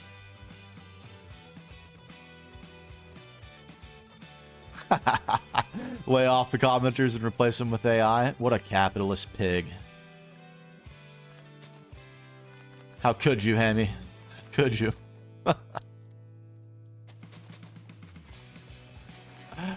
Oh, man. That's good. Such a good idea for something different for a GTNH series, too. I really admire originality. And that is a very original take on playing Greg Tech New Horizons.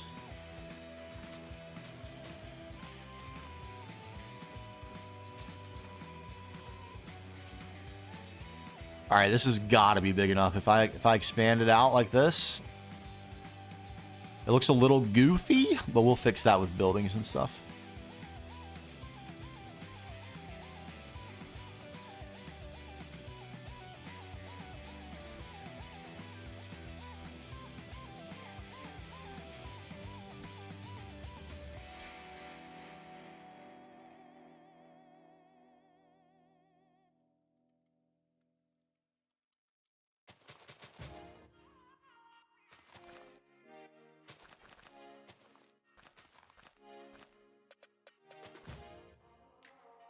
Bow, bow, bow, bow.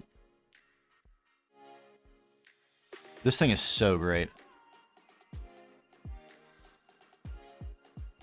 I'll be a broken record about that until the day I die. This is the best. Absolutely. GG's create.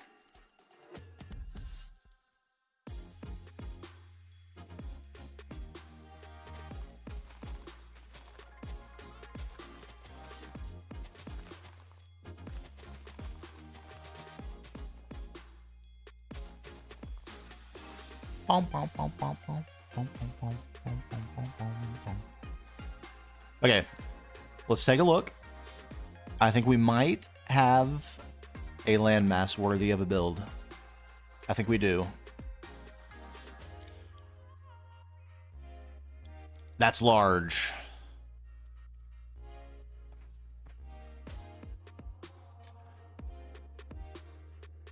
Is that enough for 5? If I were to fill the space here, is that enough for 5-on-5 PvP? Yo, what's up, Neven?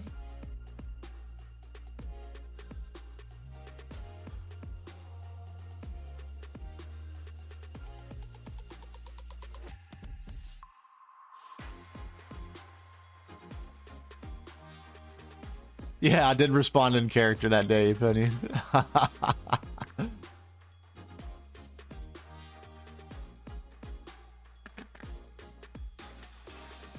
Phase 4 of Satisfactory. Oh my god, you're playing Satisfactory too? In addition to TFG? Jesus.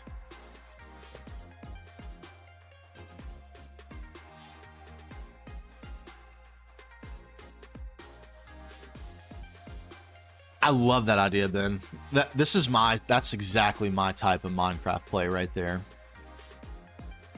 Trying to blend story and like in-world justification, give things a reason to be other than just the quest book told me to do it. I try not to be an elitist about that, but it definitely is my preferred way to play.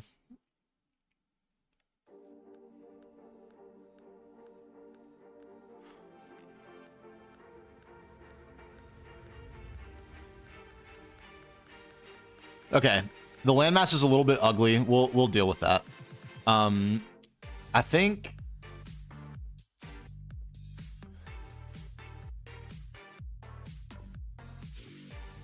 can you please, yeah. Give me that back. I think what I'm gonna do. Give me some wool.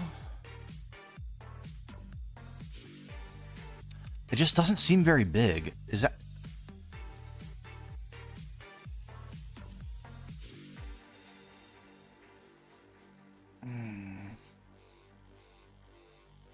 Yeah, we'll worry about landscape and stuff later. I'm worried about the size. We have a 3-step process. Scale, shape, detail. Right now we're worried about scale. I'm staring at this. We need a gander for a moment.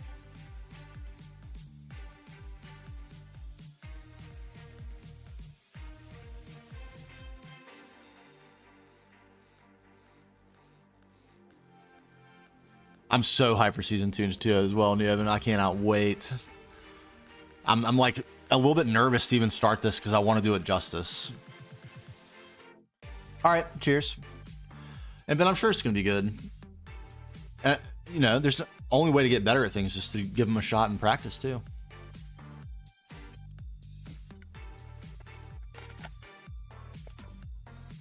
And I've got a little world building tool I could share if you want. All right, if this is the full interior space, I think it's large enough, right?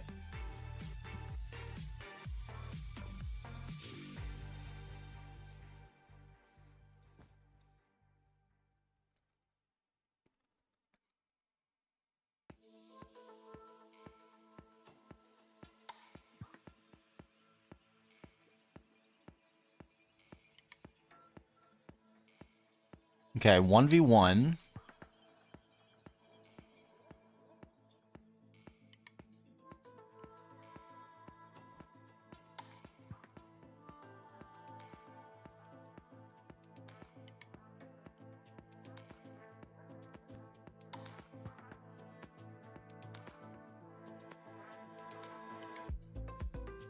A duel? A 1v1 duel?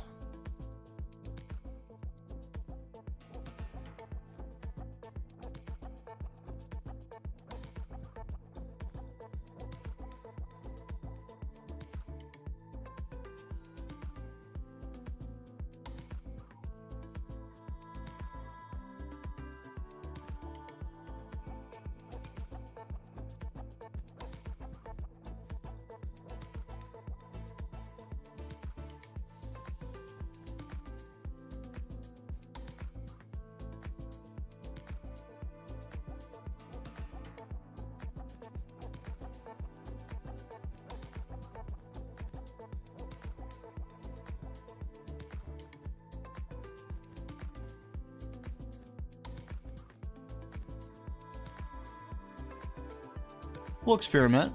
We'll see.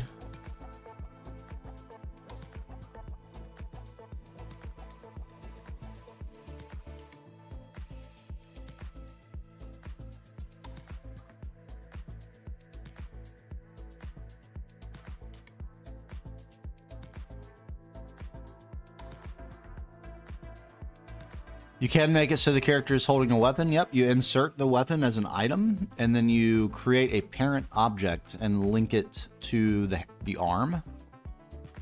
And it will follow the movement of the arm.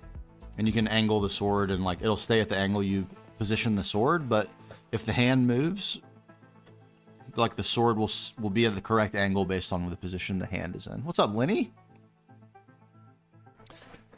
There's a bunch of good tutorials on it. It takes a little bit of playing around to kind of figure out how the mechanics of that work, but once you do, it's not too bad.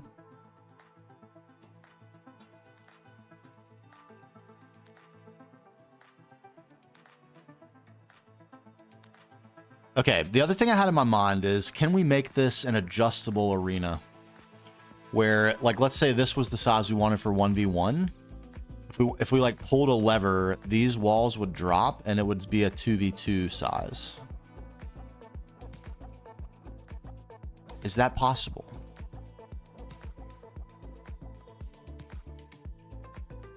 And if it is possible, how would one enter the arena?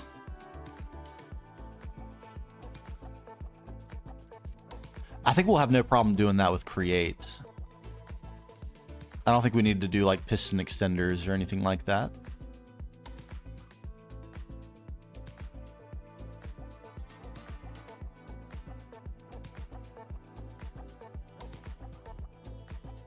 Conical shape that widens as you go up with different floors. Ooh.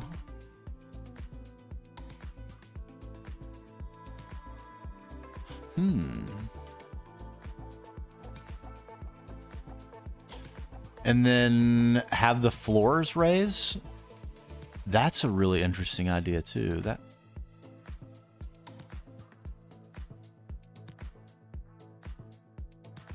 instead of having the walls lower to reveal, like have the whole floor raised to the next level, and then level 2 is at a different height, so the floor rises up to create a flat floor at level 2, and then both floors rise together to create an even bigger arena on level 3.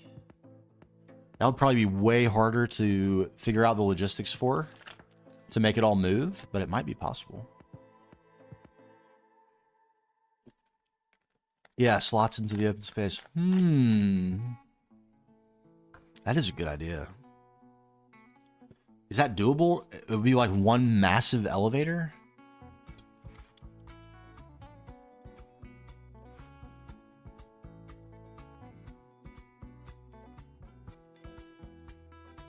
I don't really even know what we would need for that, to be honest. I'm not a create expert yet.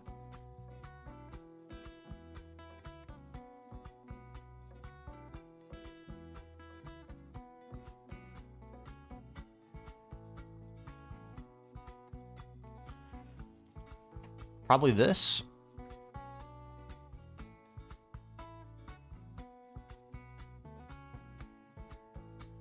And then we could super glue the whole floor together. Actually think that could be done. Like not even all that difficultly.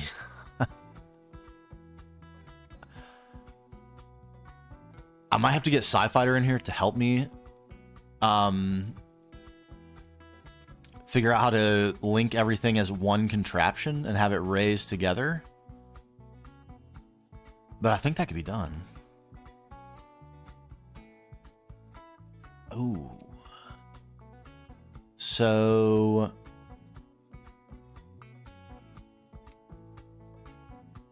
oh man. What an idea. Okay, let's decide how big the floors need to be.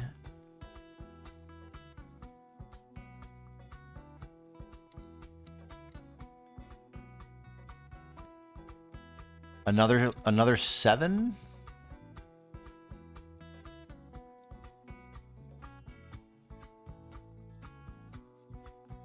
(1v1) and 2v2 can probably take place in the same arena. 4, 5, 6, 7.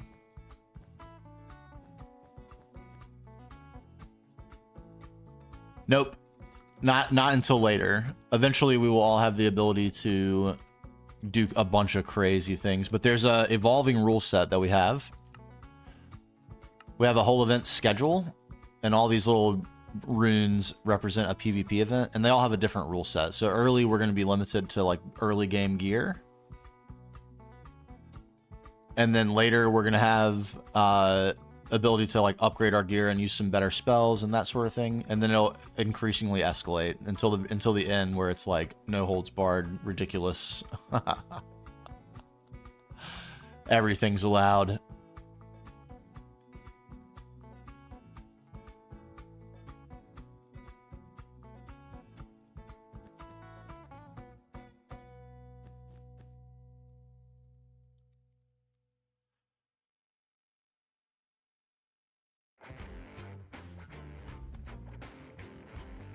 Yeah, it probably will be. We'll see how the PvP events are all defined. So we have a free-for-all to begin. So I guess we'll need like a larger size arena for the free-for-all. And then it goes to 1v1. Free-for-all again. 2v2. 1v1 double elimination bracket. And then we go into CTF, search and destroy. So those are team events. We have the server Olympics, which isn't PvP, but we might have PvP events in there. And then in-game PvP is free for all. So unless we schedule like extra events, there's no like 4v4 faction v faction events that aren't themed like search and destroy or capture the flag.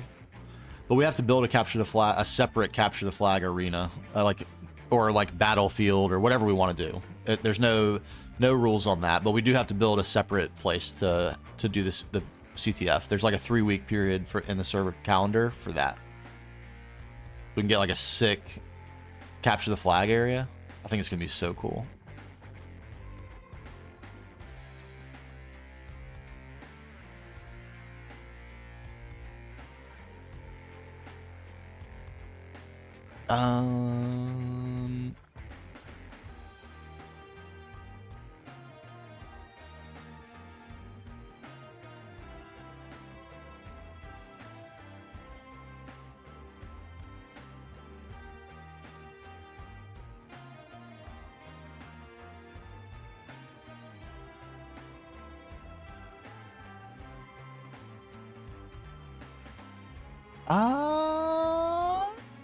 Doesn't feel that much bigger.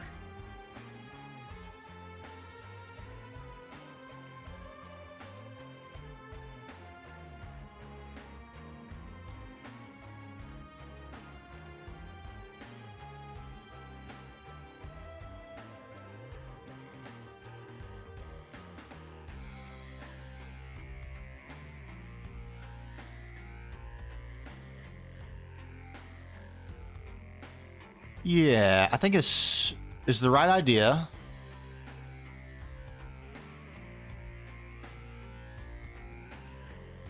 Needs to be bigger. And the inner circle needs to be bigger as well. Crap. We're gonna go 3 bigger.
Okay, this feels a little more appropriate.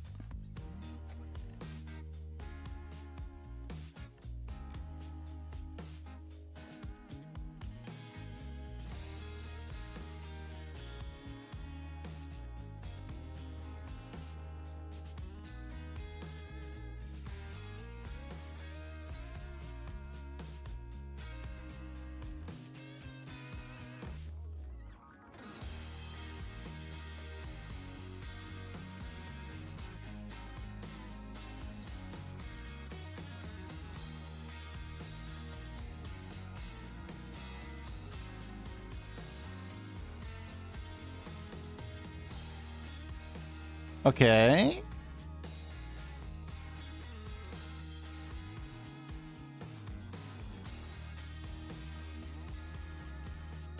It's hard to get a feel. I can't really tell if it feels big. It doesn't feel very big. We'd be full in here. If we had 10 people in here, it'd be pretty full, wouldn't it?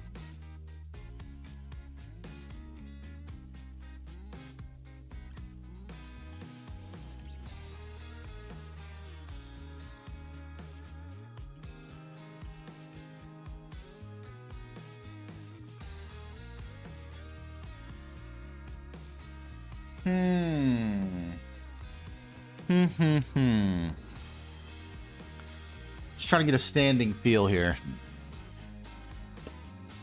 Let's get a flying feel.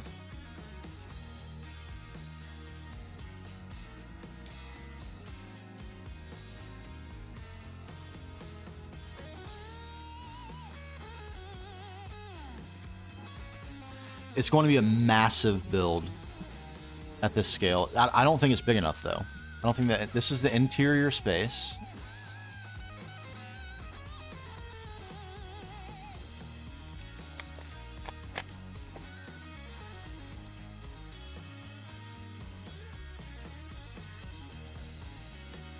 I don't want it to be a circle either. I want it to be sided. This is tough. I didn't expect it to be quite so tough.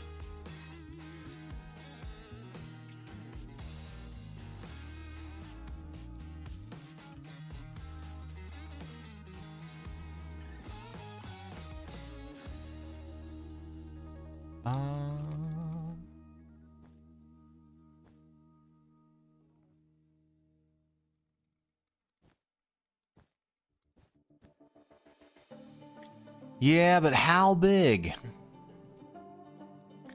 How big indeed? The shape isn't quite ideal.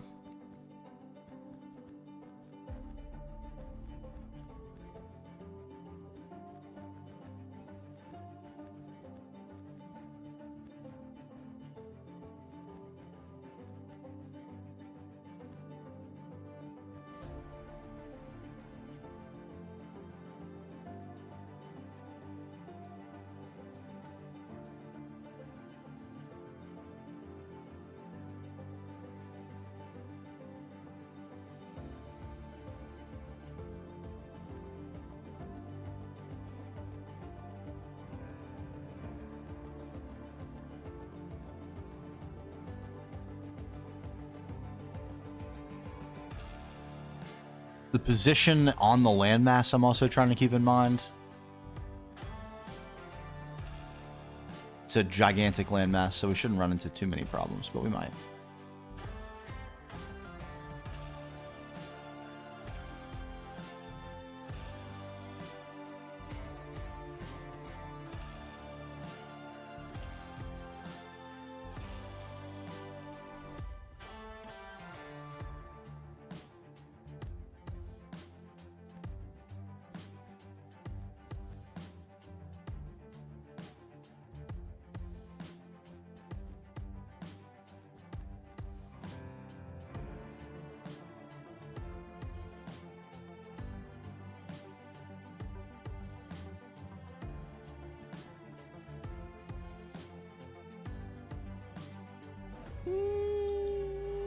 Try it.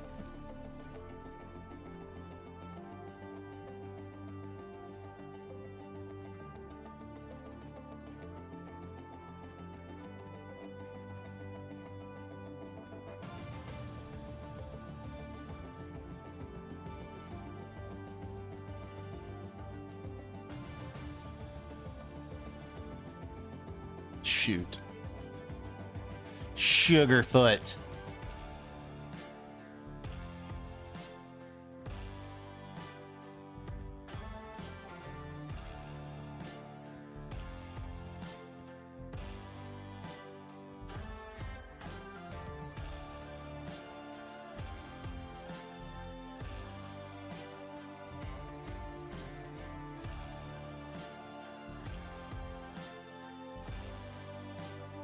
All right, I think this is about the max size we're going to be able to get away with on this landmass, so we're going to go with this.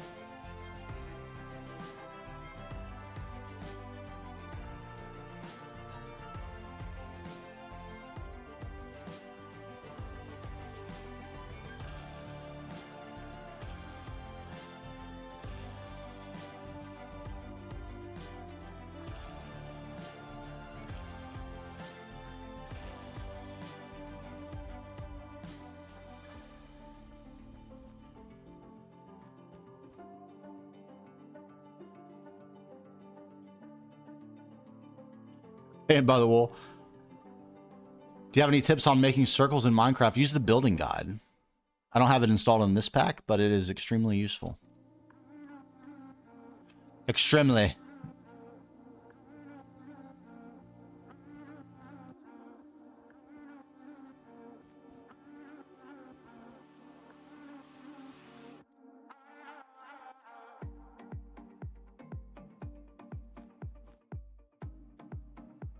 It is, I believe it's an extra, if you're playing GTNH, it's from extra utilities.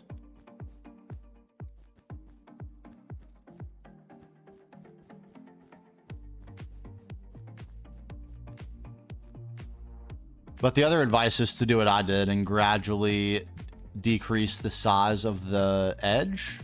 So like start with 7, I went 7, 4, 3, 3, 2, 1. And that creates like this kind of squared edge.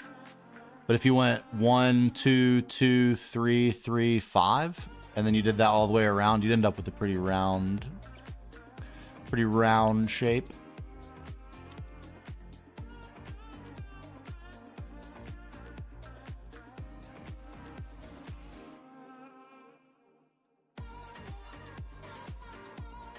One, 2, 3, 4, 5, 6.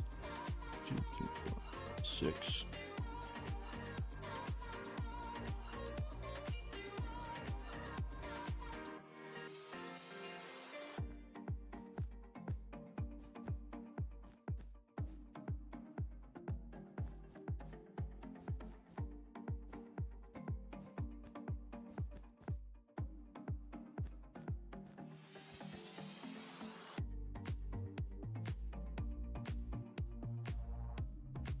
Okay, it's going to have to be big enough, and it's going to give us reason to correct this ugly landmass as well. I think this is going to work.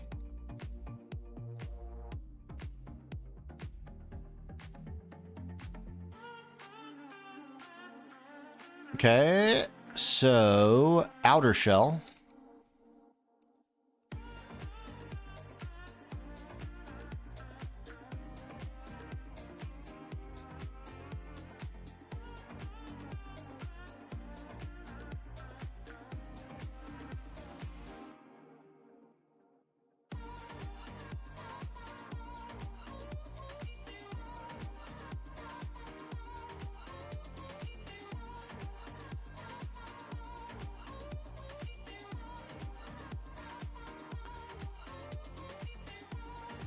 Yep.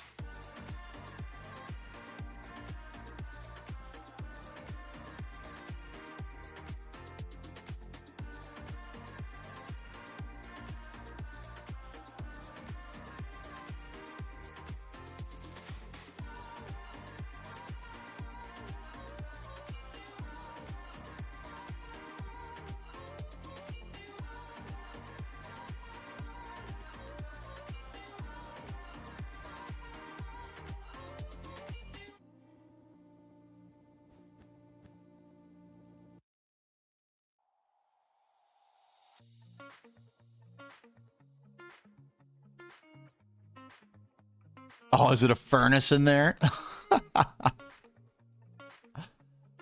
I think this is going to be fine. Right? Yeah. Yeah. See?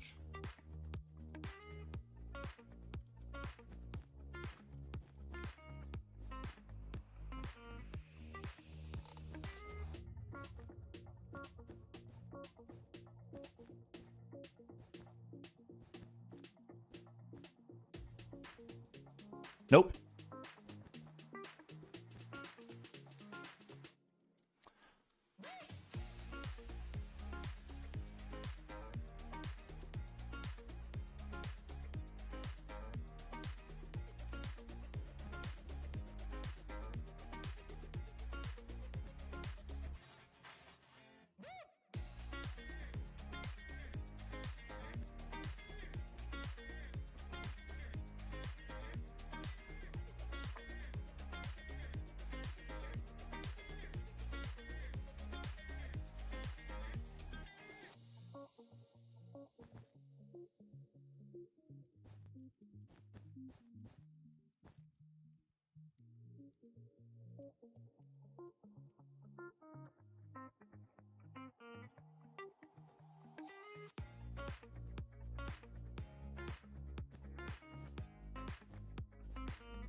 Retro.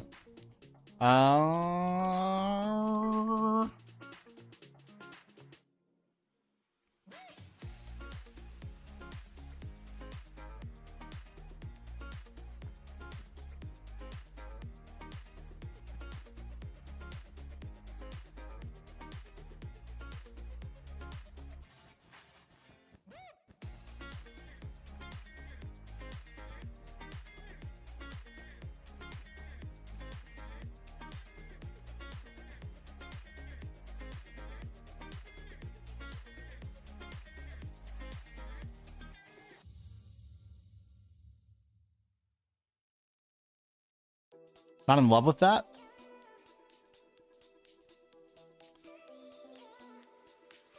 I think it's the right call.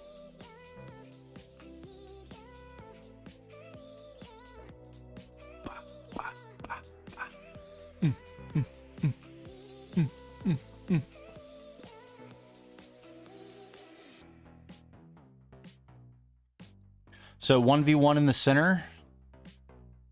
A straight up duel. Free for all in the exterior. Pretty big. It's going to be chaos, but that's kind of sweet. And then room for structure. Yeah, I think we're going to be in business.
All right.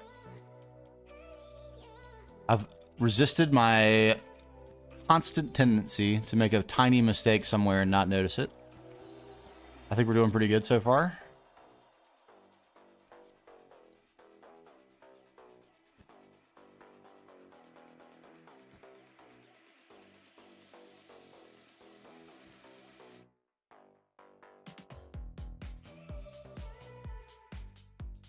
Yeah.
Focusing so hard. I do not want to mess this up now and have to like start building and the shape not be correct. Oh my god. It'd be a nightmare right now.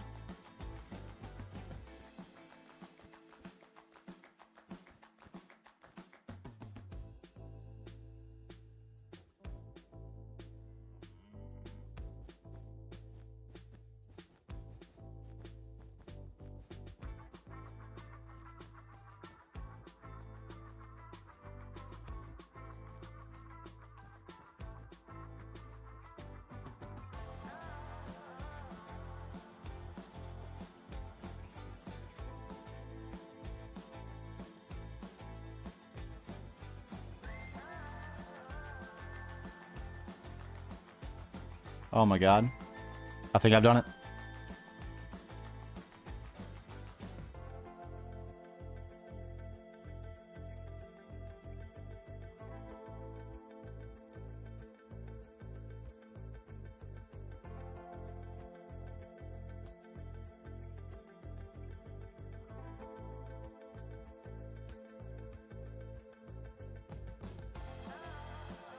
The full structure will extend further than this because this, like the exterior depth is not reflected here.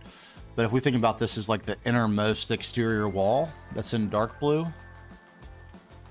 we have like stadium seating that leads down to the arena, the start of the arena in light blue for full-on free-for-all, or anything larger than 2v2.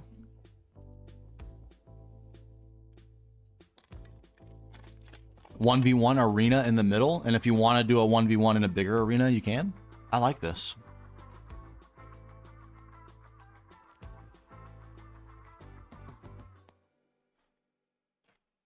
It's almost a circle, but at least the exterior ring is almost a circle, but not quite. It's kind of stadium-esque, really.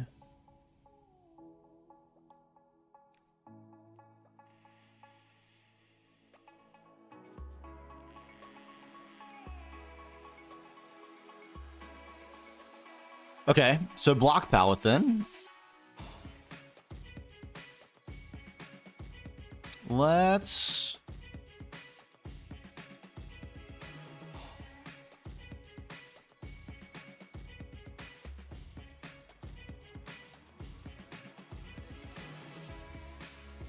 This looks really cool.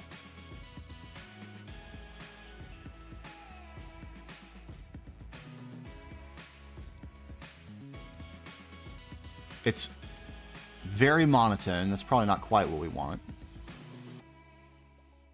We mix some stone in here and there.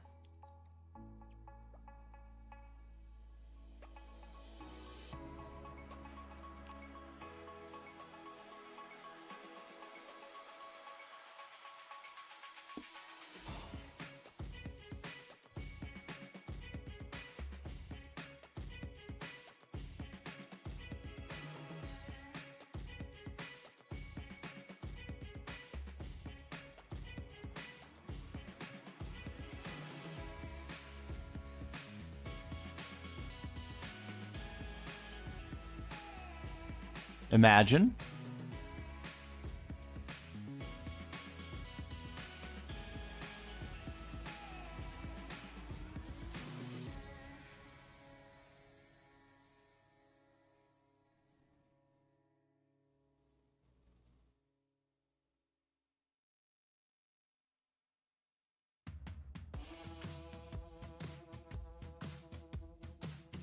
Okay.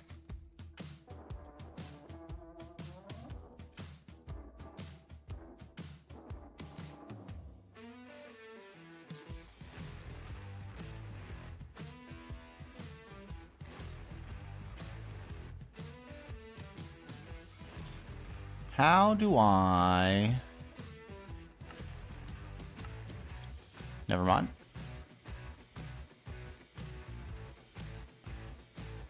I'm not in cheat mode? Is that... Shouldn't I be in cheat mode?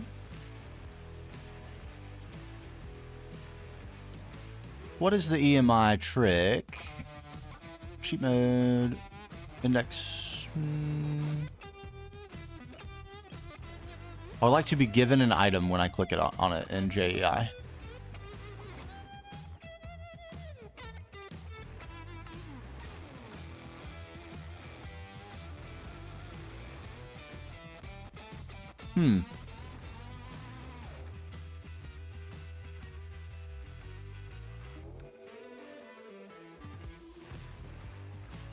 It's not shift click? Okay.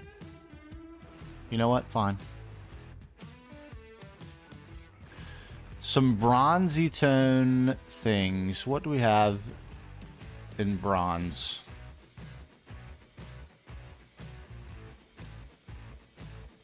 Tons of variations. We'll worry about variations after the fact. No worries. Copper?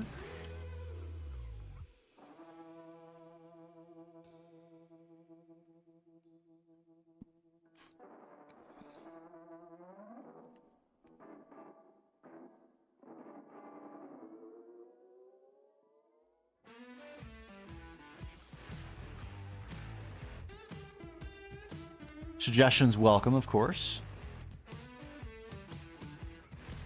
Bronze. I'm sure Create has some really cool stuff too. We'll get to it. Oh, Coarse Dirt, my beloved. Rooted Dirt as well. Also really good. Dripstone, kind of in there. A little bit.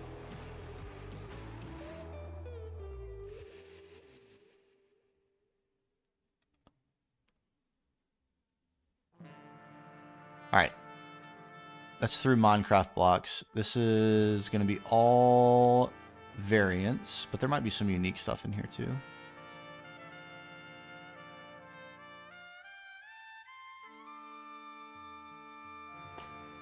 Kind of cool that flat endstone block is kind of a nice color. Complementary color. Glowstone, got good variations.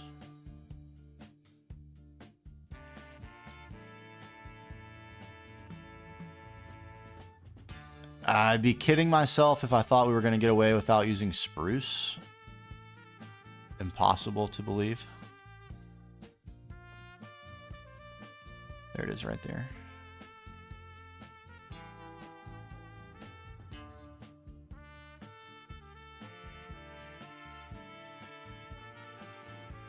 Complimentary stuff, not quite what we're looking for.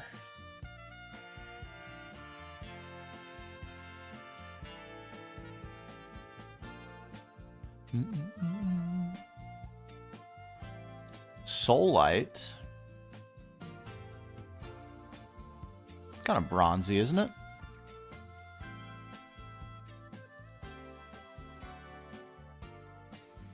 Cobbled Soulite. Huh.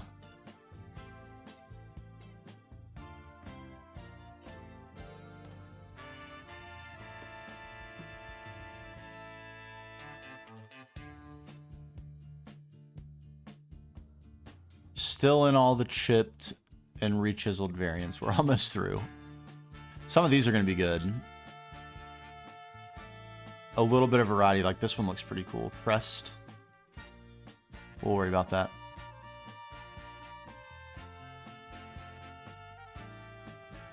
Packed mud.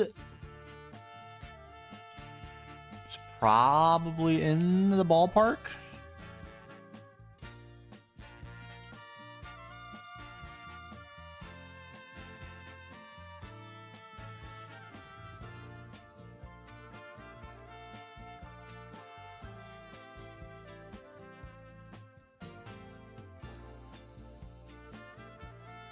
Memeing Soul Sand. How about that?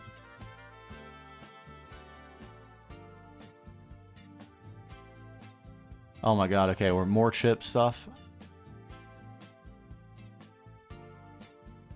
There's about 1 million variations of everything, jeez. Faces in the wood.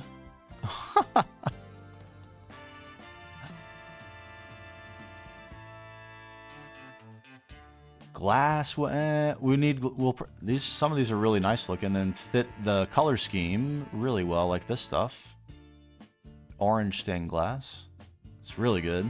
We'll circle back to that. We're worried about blocks.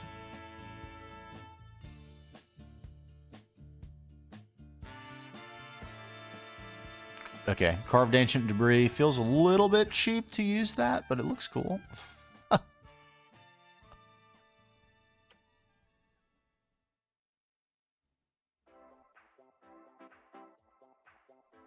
Calcite, I'm going to resist the urge to use any white in this build. Ooh, now this is nice. Dripstone, but not with that terrible texture. Where's a decent one we could get?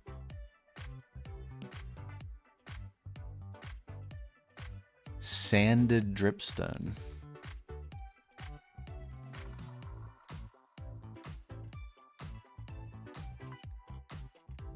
Yeah, true. True. If we find a place where it seems like it would make sense, we might try to slip it in.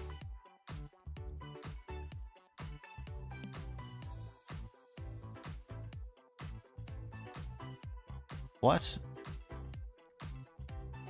What just happened?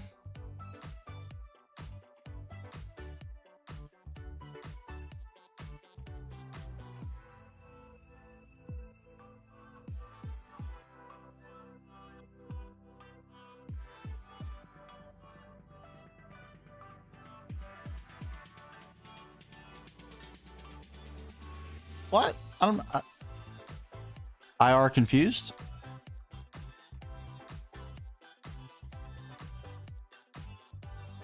There is some weirdness that is going on with, I think it's inventory profiles in creative mode.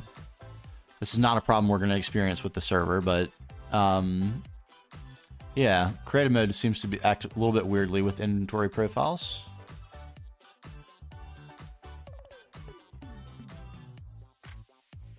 We had to experiment with, like, that's why we went with EMI, inventory profiles, and everything, because we had a bunch of clutter over here that was over layering with each other. And in order to fix that, I had to use special mods and then adjust config to drag and like reorder where the panels are.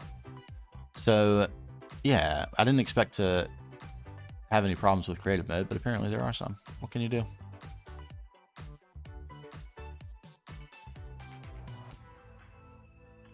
Oh, God, there's so much stuff from Chip. Crazy. This is actually a very nice eroded raw iron block.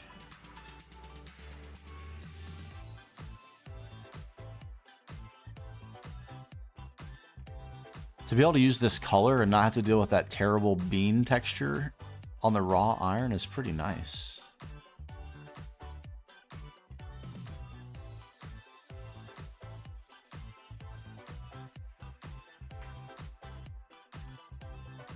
This is a really good color.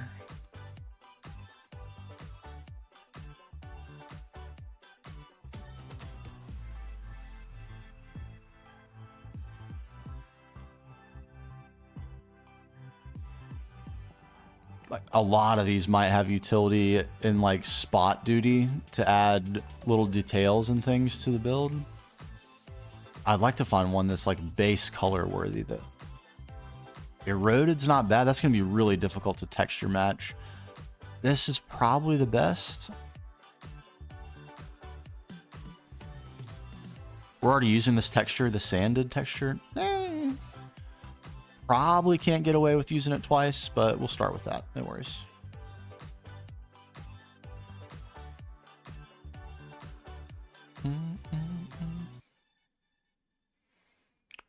Honestly, sandstone, probably going to be pretty good.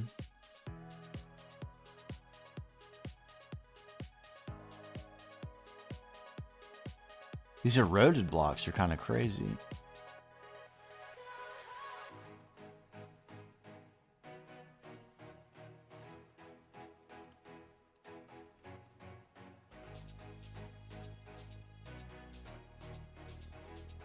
That's really bronzy, isn't it?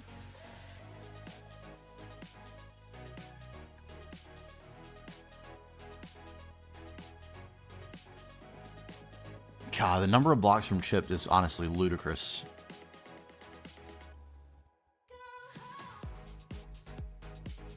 Good Lord.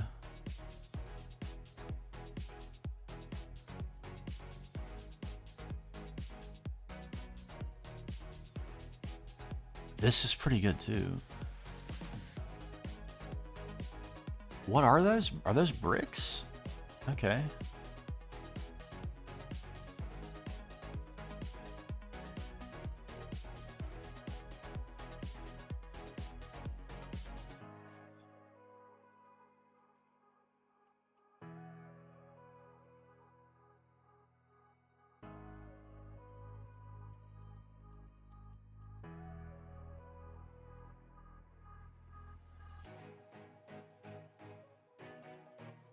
So this is a really vibrant color.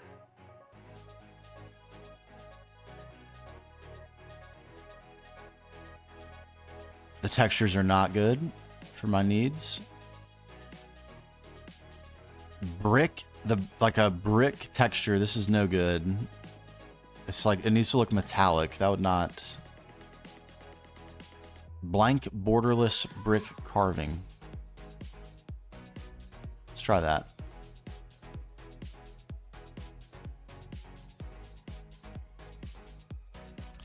All right, here's the create stuff. I'm expecting to see some thematically appropriate items here. The scaffolding, probably ideal.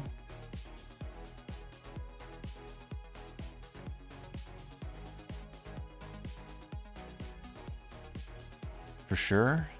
This color, generally, as an off play to all the base colors that we've got selected, this is going to work out really good. Almost anything we can get in that color is going to be worth it. That's more of an accent. We'll come back to that.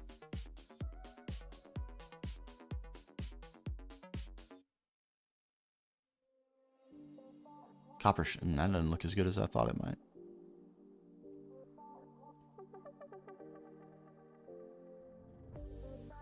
Oh, they did really good with the dripstone texture on this too. This is nice.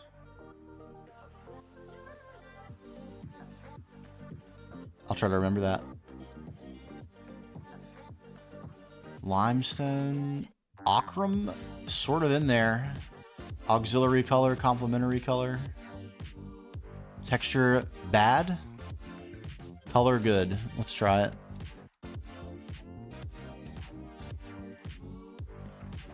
Texture really bad, but that's okay. We'll work around it. We might not use it. We'll see. Cinnamon.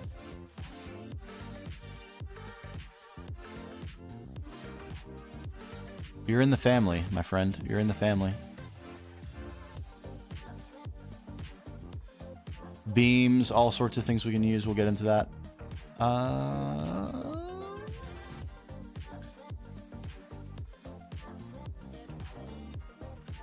Definite detail phase item there. All right, all trapdoors, music discs, shellstone. You don't say.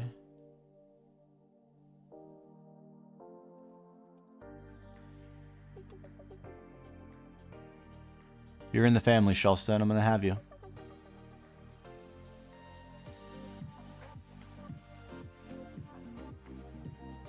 Okay, I didn't see as much from Create as I thought I might, that I would want. I thought I would see pipes. Did I miss them?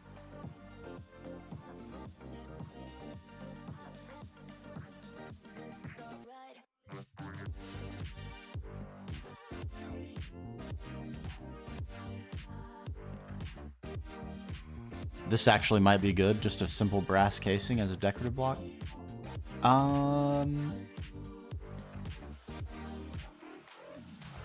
I surely missed them, right? There they are. Fluid pipe.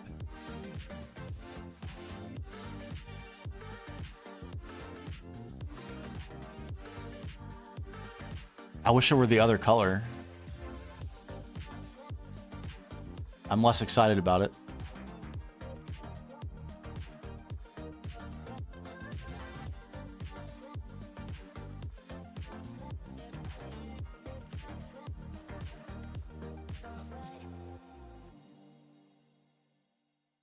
I'll take it. See what we can do.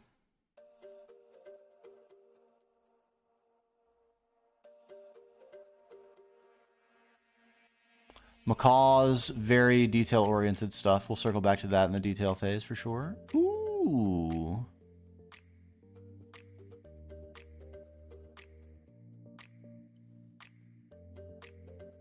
Loco metal. Okay.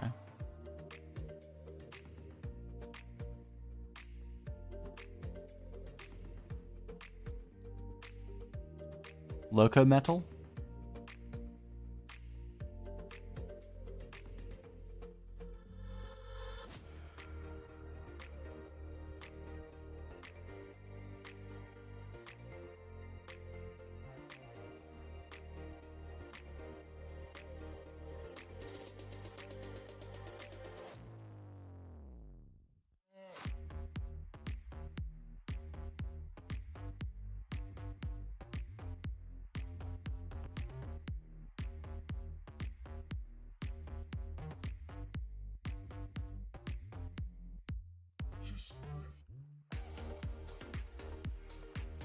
Very interesting.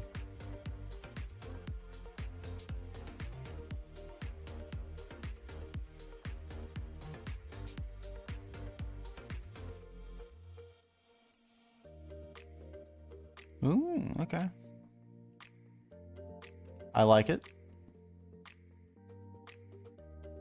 We're slowly creeping towards the end here.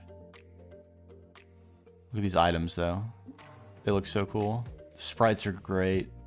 So many good mods.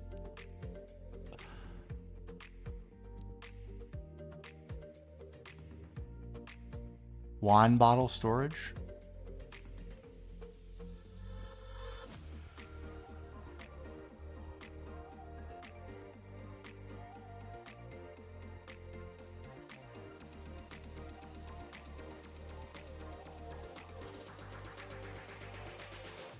That is really out there. Pyrite vent?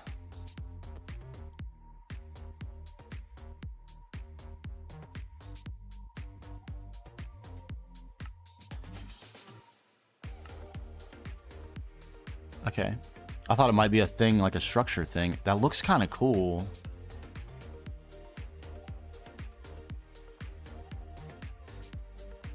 It's in the family? It's not quite right, but it could be worse. Pyrite Ripper. Is that right?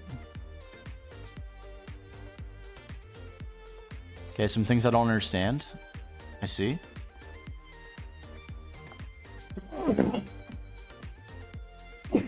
Excuse me. Apparently my mute on my Steam Deck doesn't, or Stream Deck doesn't work anymore. Oops.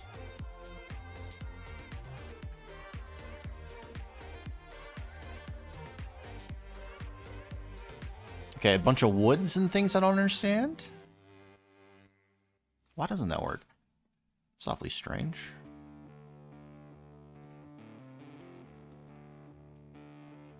Is the Steam Deck broken?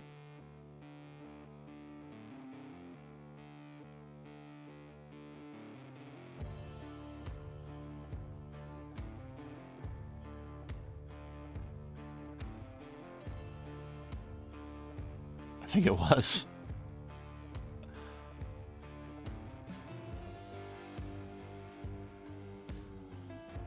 Okay, yeah, now it's working again. I don't know what was going on there. Weird. Okay, no. No.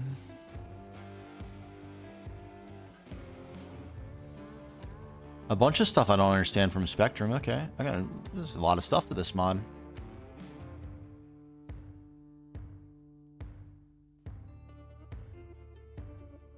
Block placer, block detect. Some useful items.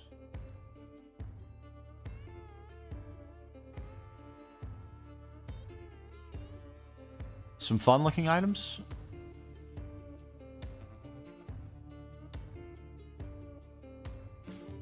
Mob heads. Can't go wrong with mob heads, right? All right, that's it. We have our color palette. Let's put it down.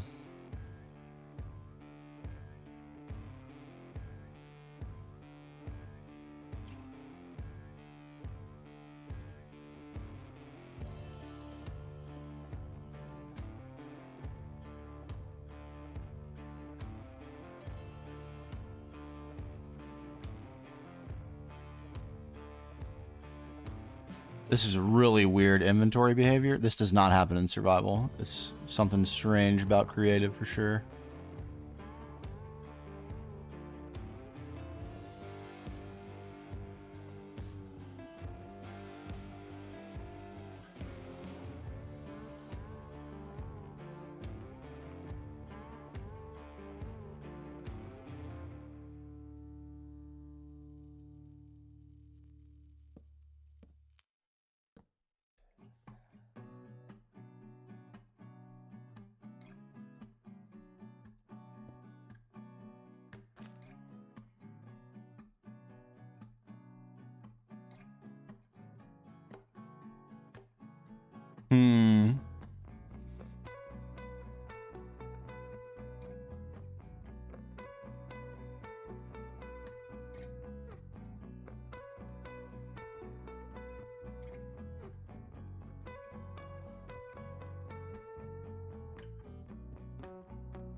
Why does my piece of granite keep disappearing?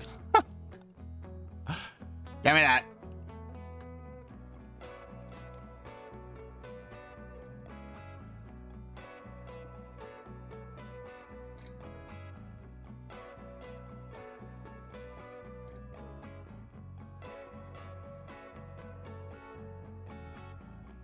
Yeah, what's up, Lawrence? It's going good. We're doing a little bit of planning for a PvP arena for season 2 of the SMP that I'm hosting. So we're gonna have a humongous PvP arena right here. We're just a little bit to the east of Spawn. Spawn's right over that way. And we got a nice island right here, full of all sorts of building possibilities. But then we'll culminate with this massive PvP arena. Should be cool. And we were just looking through blocks. And we're going with a steampunk theme. So these feel like pretty good blocks. We might want some more wood. Oak wood. Birch wood. Stripped oak. We really should have gone for the logs instead of just the stripped wood. Good, we got the shape going, Sarah. I think we got something we're pretty happy with for the shape. 1v1, 2v2 arena, large group arena, exterior of the arena. So it's quite large. Quite large. We've got I think it's like a 50 by 30 for the arena. Actually,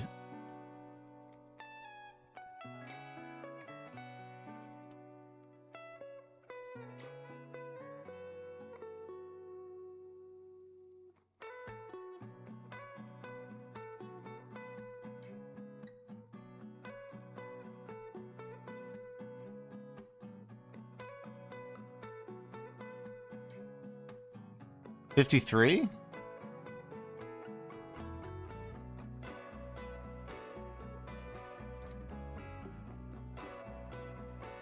This thing's cool. Never used this before.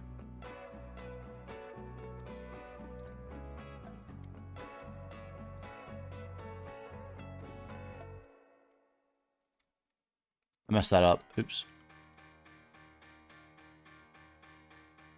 This is cool. This is way better than the extra utilities tape measure. I'm not going to lie. Very nice.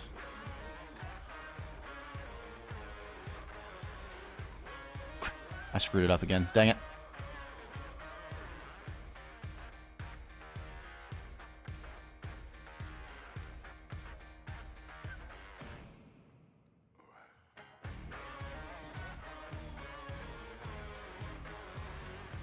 Here we go. 53 by 43 is the size of the interior of the arena.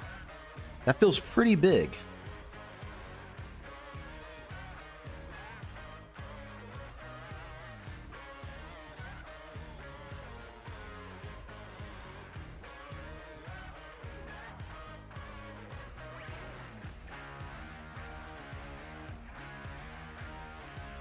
This is such a cool device. Oh, okay. Yeah, 53 by 43. Yes, Lawrence, there is a mod list. Hold on a second.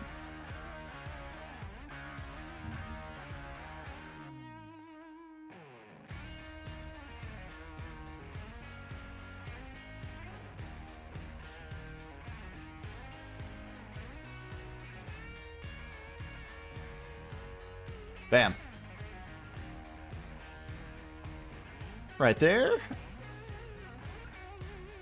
We still got a little bit to go before we have the go live date for the server, but we're not too far away. A couple of weeks. Should give me just enough time to get this build out. Oh yeah, these are definitely in the family, aren't they? 100%.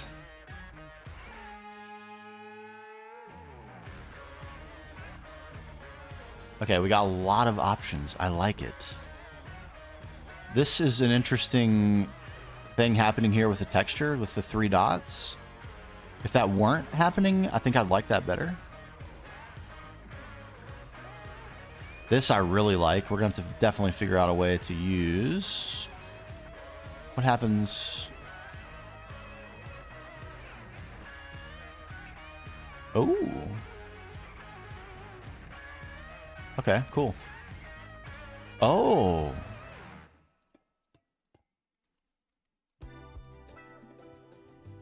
Interesting.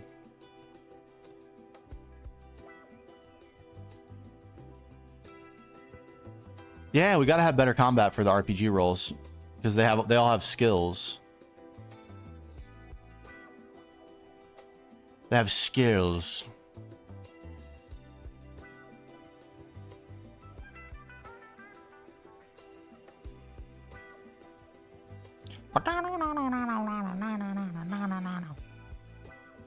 Okay. I think I need to enter planning and drawing mode.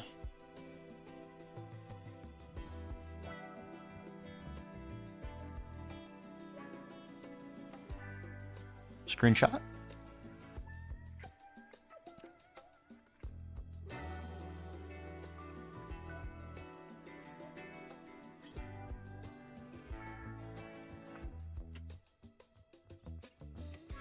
Mouse is extremely jittery at the moment for some reason. Yes, it does. And Spectrum won't be allowed until very late in the season. At least in the... obviously, you're allowed to use it whenever you want, but you can't bring it into the PvP arena until late in the season. But yeah, it does. And Botania has some really crazy items that would be for crazy for PvP too.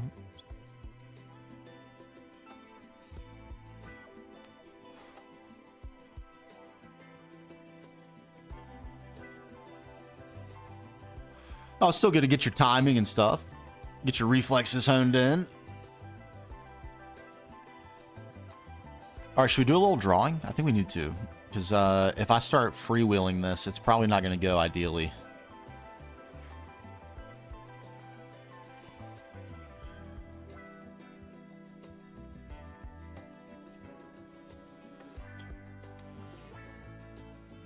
Let me grab my screenshot.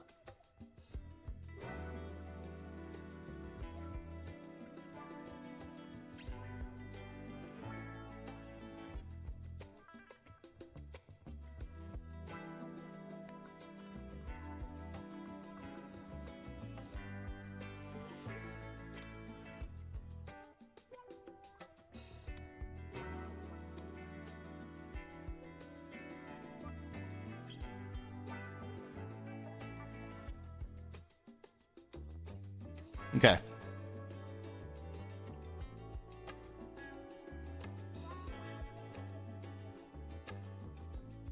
We draw.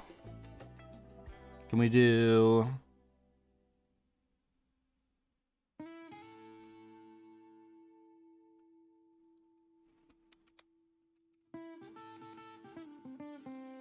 do that. Full screen it. So scale, we're not going to be able to match this perfectly because these like little details and stuff are going to require us to have this be pretty tall.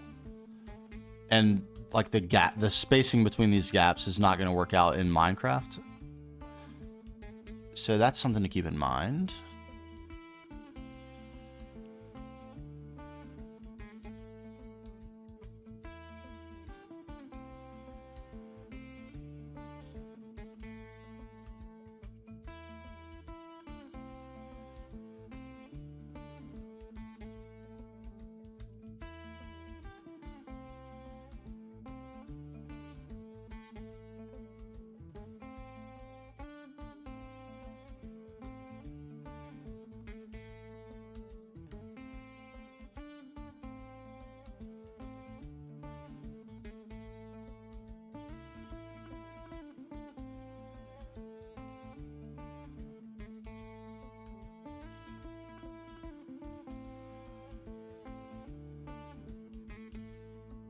Not hard to see that.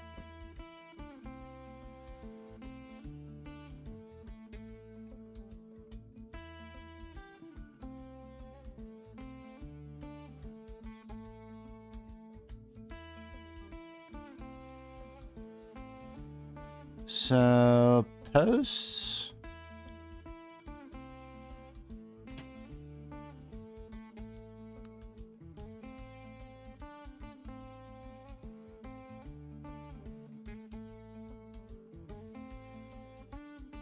Yeah, the problem is like if this, it seems like this would match scale for scale, but that would only be like 5 blocks tall.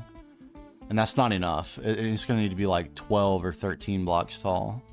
So it's probably not going to match exactly.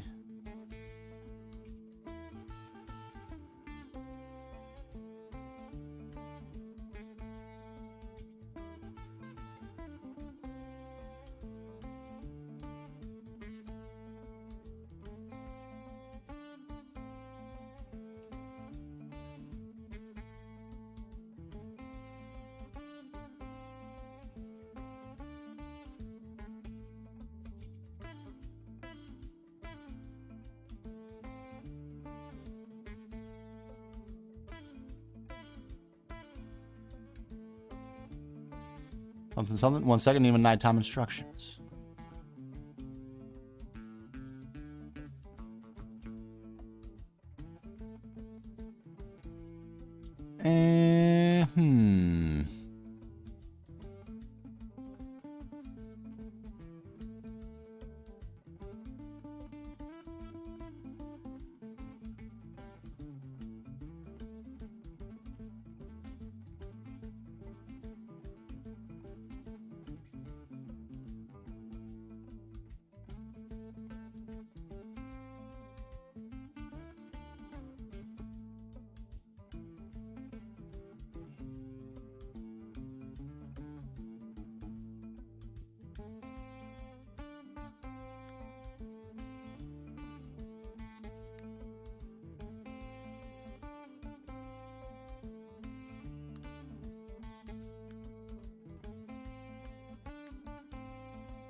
Something.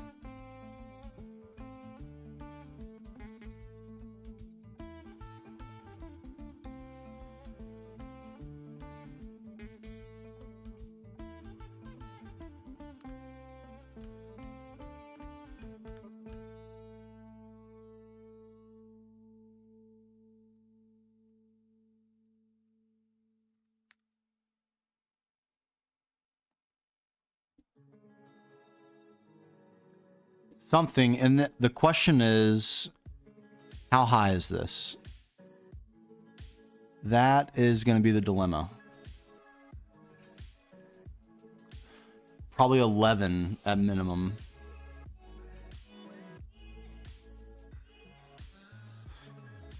Door 7 tall. Entryway 7 tall.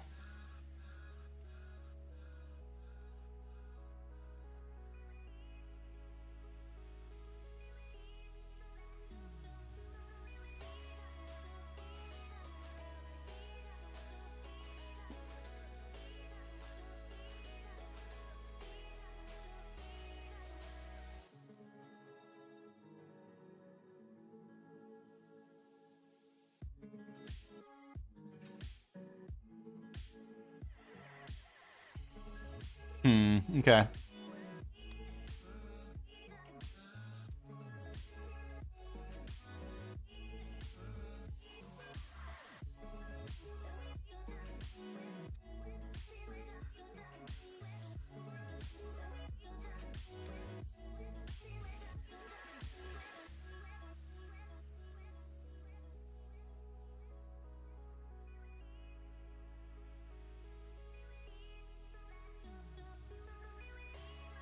That was one of the ideas. My friend Lenny came in and said, what if like this floor, let's say level 2,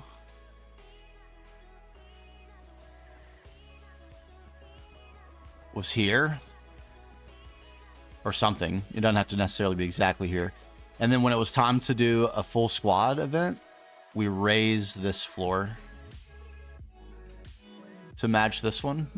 And all the spectators are above, so it's like a deep view when you're viewing the 1v1 pit. But when you get to level 2, we raise the floor up, it becomes a floor at this level, all the way around. That would be pretty wild. I think we could do that with Create, right? Just a sticky piston with enough extenders, and the whole floor glued together as one.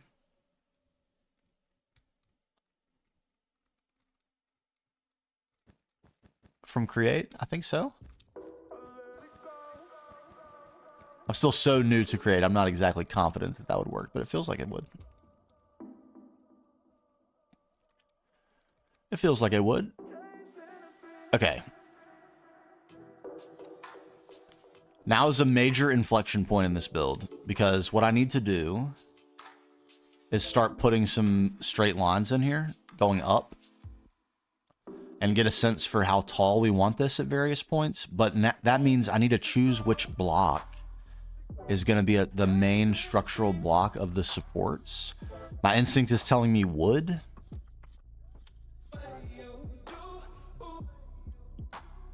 Let's get...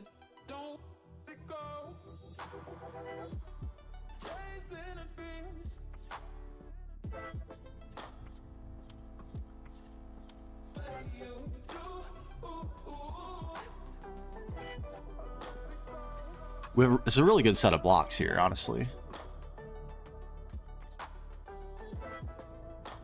I think wood is probably the right choice. Because there's going to be a lot of this block. So something flat. A non-cobble texture. The stripped wood is really ideal.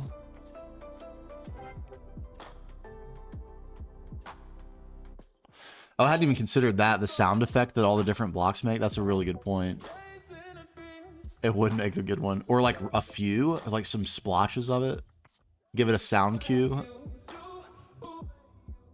Some little small pieces of cover, obstacles, that sort of thing. So like if you need to take a second and hide and try to regen some health and then spring back into action. But nothing you can like hide in for any length of time. Just like a moment to dip behind cover. Put some copper around that stuff so people can hear you when you get behind the cover.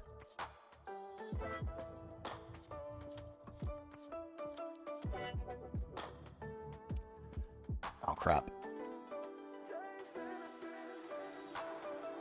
Honestly, this dark, it feels like a good idea to go with the dark block so that all like depth and interior walls that make up the depth can be a lighter color. We do have a lot of the lighter color. It's going to be really hard to work this color in any of these, really. If I go with this. The other option would be to go with these. None of this other stuff makes for a good main block because they're too busy. Except for sandstone. Sandstone would work good. But the rest of the textures are too involved. This very, very flat texture is what we want. So these would both make good blocks for this as well, but that's a hard commit. We're making a hard color commitment if we do that.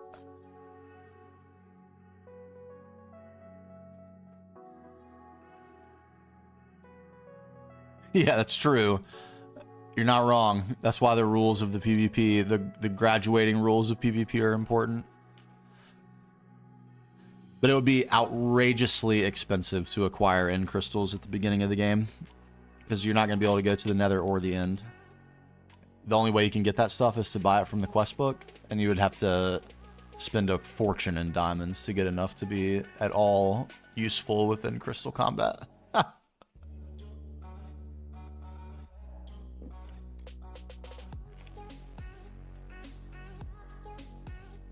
After week 1, the nether will be open. And after week 3, the end will be open. So it's not like we'll have to wait forever. But... even so. Man, I'm really tempted to use this. Like, both of these. Because they look really nice as a complement to each other. It's just a really hard commit. Oh, man. That is tough.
Well, we have some magic mods, but they're not really intended for PvP. They're just for fun. But there are magic roles within the RPGs mod. So you start off with like basic wizardry, and then you can go into arcane, fire, or frost. Or you can go into air, earth, or water. So some of them are a bit more of a support. The air and water are more of a support role. Earth is a little bit more combat oriented. Fire and arcane and frost are all combat oriented. So I don't think there's probably some slowdown mechanics, but I don't think there's any like freeze. But if there is, there's a counter, because the mod they did a really good job with that mod. It's like all the things are made to complement each other.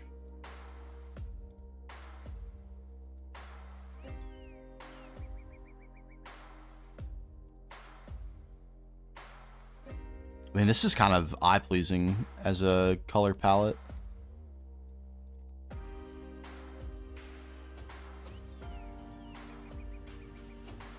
What a choice. Main structural block. I'm actually really tempted to use the orange.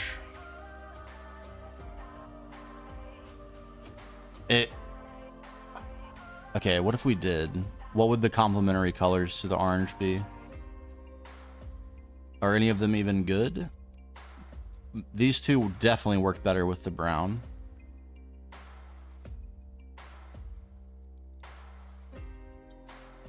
Yep, I like it. We're saving that for another day. Goodbye. That as well. Goodbye.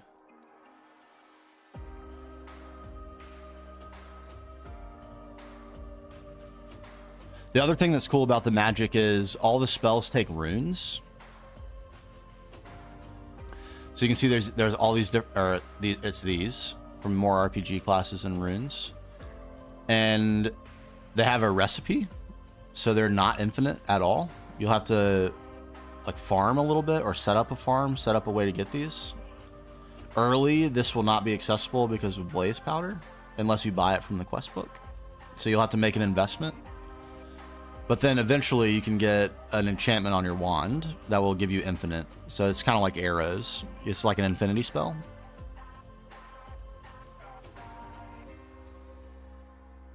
So cheap way, more expensive way.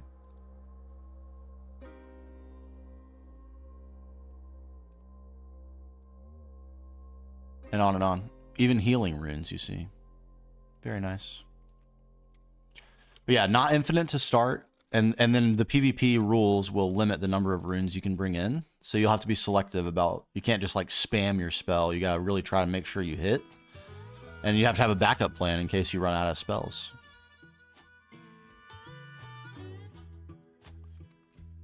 Okay. Gonna hold on to this. It's dramatic. I like that. It's dramatically different, though, as well, and I'm not sure that's what I want.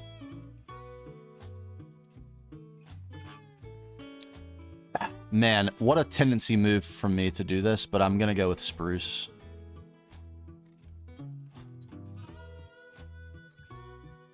I would go with spruce, I'm going to be honest.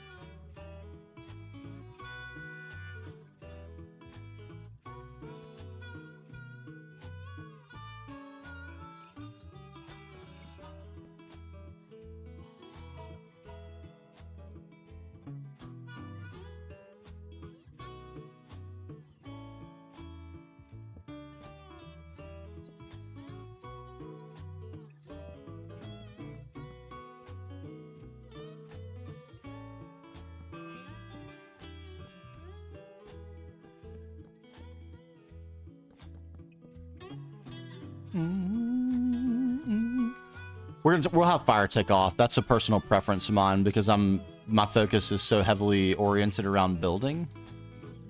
Did I not put this in the center?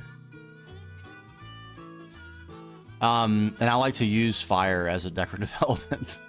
So fire tick really does not work for me at all.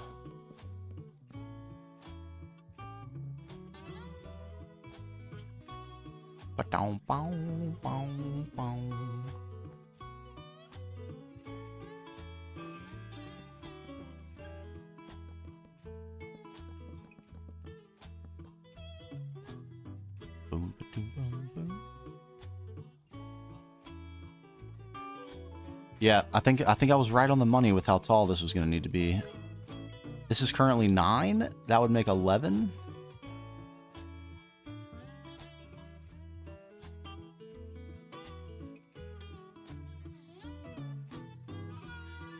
Taller still.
I think that's the correct height, 15. We'll have this, we'll extend down a little bit too. It's going to extend out a little bit. And we'll anchor this into the ground all the way around everywhere. Spruce up the surrounding land a little bit.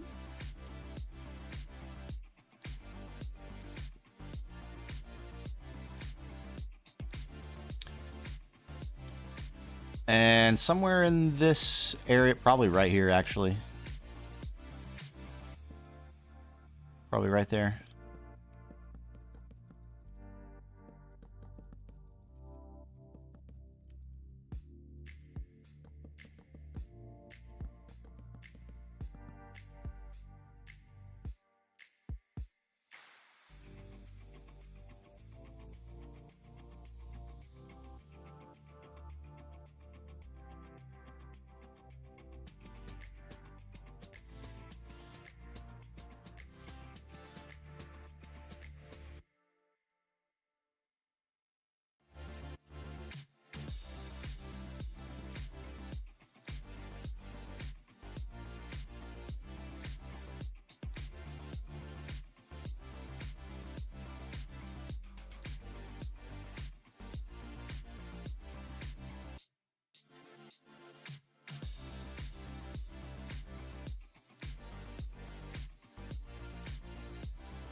You have 5 new messages. Message 1. Message to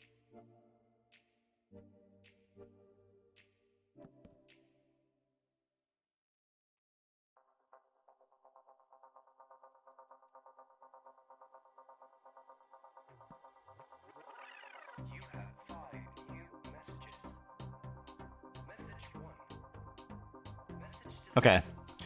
If this were gonna curve and meet that message 3. Oh my god, I'm so sorry for calling. Message top deck, am I getting FPS lag? Hi again, I'm so sorry for calling. Message deleted.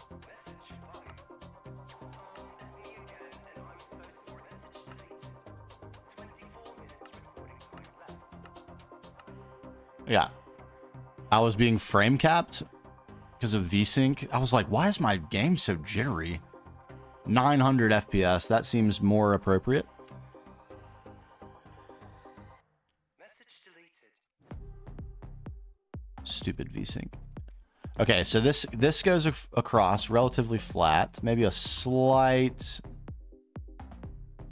upward tilt close to the edge.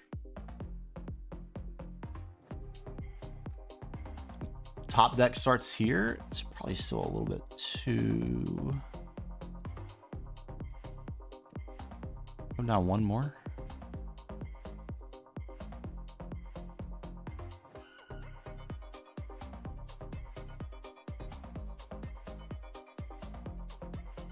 For PvP, you'll be required to use the class-specific gear, yes. Until the end game, the very end, the very last PvP. Then it's like best gear you can get. But the gear is also tiered. So if we look at, for example, the Rogue. You start off with the Rogue mask, tunic, pants, and boots, and these come with some little buffs that make the Rogue, that are specific to the Rogue. In this case, it's attack speed and movement speed.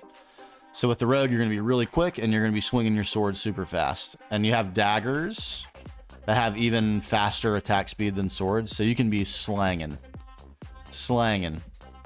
And then when we get to tier 2, we'll be able to upgrade the Rogue gear to the Assassin gear, and you can see that gives you some even better buffs. And then when we get to tier 3, you can get to the Netherite Assassin gear. And that's, I believe it. All right, so yeah, we get up to a 5% buff on attack damage. Everything else is the same, but you get the armor buff of going to Netherite as well. And that's the same way it works for all the different roles. They all have 3 sets of gear: starter gear, mid-tier gear, and high-tier gear. And then by the time we get to end-game PvP stuff and like the group events, will all be in high-tier gear. And when we get to the very end, it's like no holds barred, whatever the best gear you can bring to the game is. It should be pretty fun. And the classes have their pros and cons too. Like the, you know, wizards can't, if you stand back and you go up against a rogue and they've got the speed to close the distance and you're kind of flimsy because your armor's not very good, you know, the rogue might wreck you. So, and that's why I think 1v1 is not the only way we need to play. We need to play some 2v2s and stuff so there can be some class balance stuff, because there probably is going to be a class that's better than all the rest. And we can I have some mods that'll let me, what's going on with my map?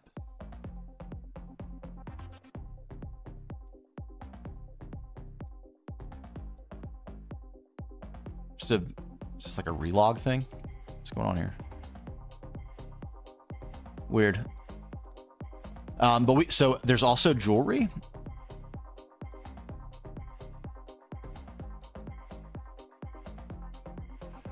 So and these give different buffs as well.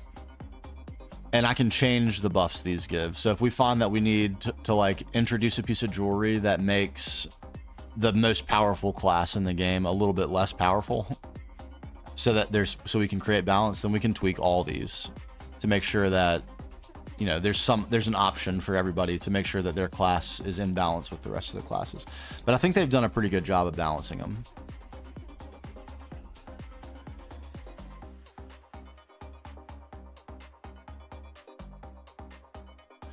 They all have their own spell book or skill book. It should be really cool. It seems like a really sweet set of mods. And there's some I did not include as well.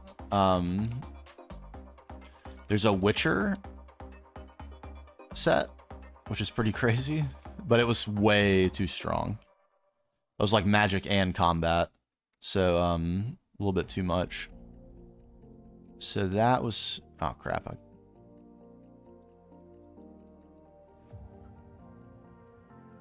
25, right? Okay, yeah.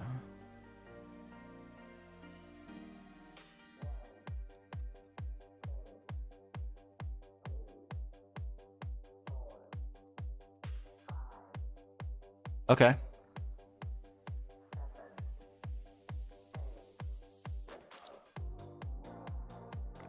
I think proportionally, I like this.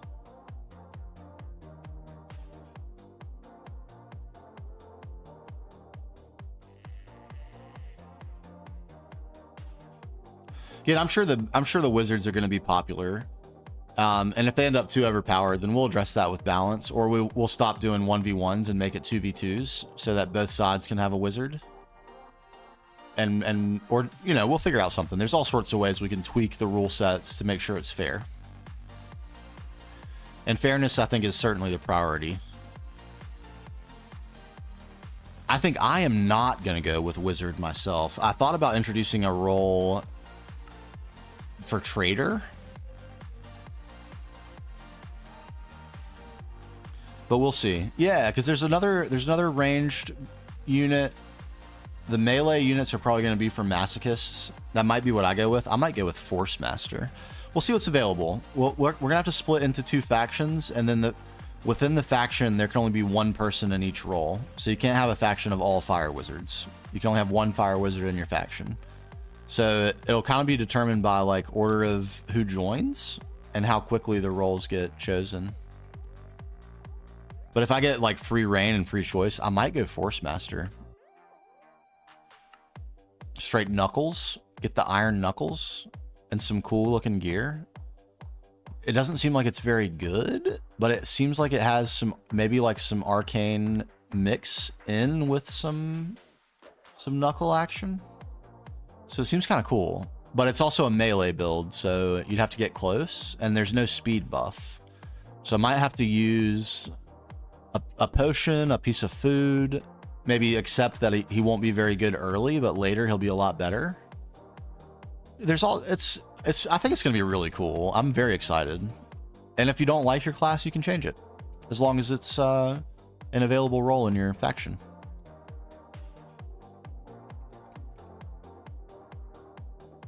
Okay. I think I'm going to call it here. It's getting a little bit too late for me to take a big stab here. I think I'm going to be content with the fact that we got the proportion of the rings in, and we are feeling pretty comfortable with height. And then when we come back, probably Thursday night, we'll start to put a lot more structure into this thing and start to get a feel for what the interior space is going to look like. We're going to have like a little prep area on each side. Let's talk through that actually real quick before we end. We'll have a getting ready sort of rallying area, maybe some sort of concession stand, some sort of interior. We need an interior in here. So 2 sides, like a make ready room, set your spawn, have some beds. So when you die, you can spawn right back here.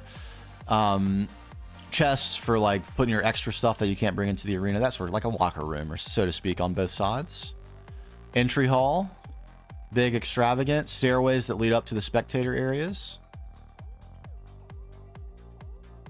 And then a cool facade around the outside. That's really what it's going to take. Sick. We have begun. Land clearance complete. Exterior skeleton complete. Yeah, we'll be back. Thanks, everybody. We'll see you real soon. Bye-bye.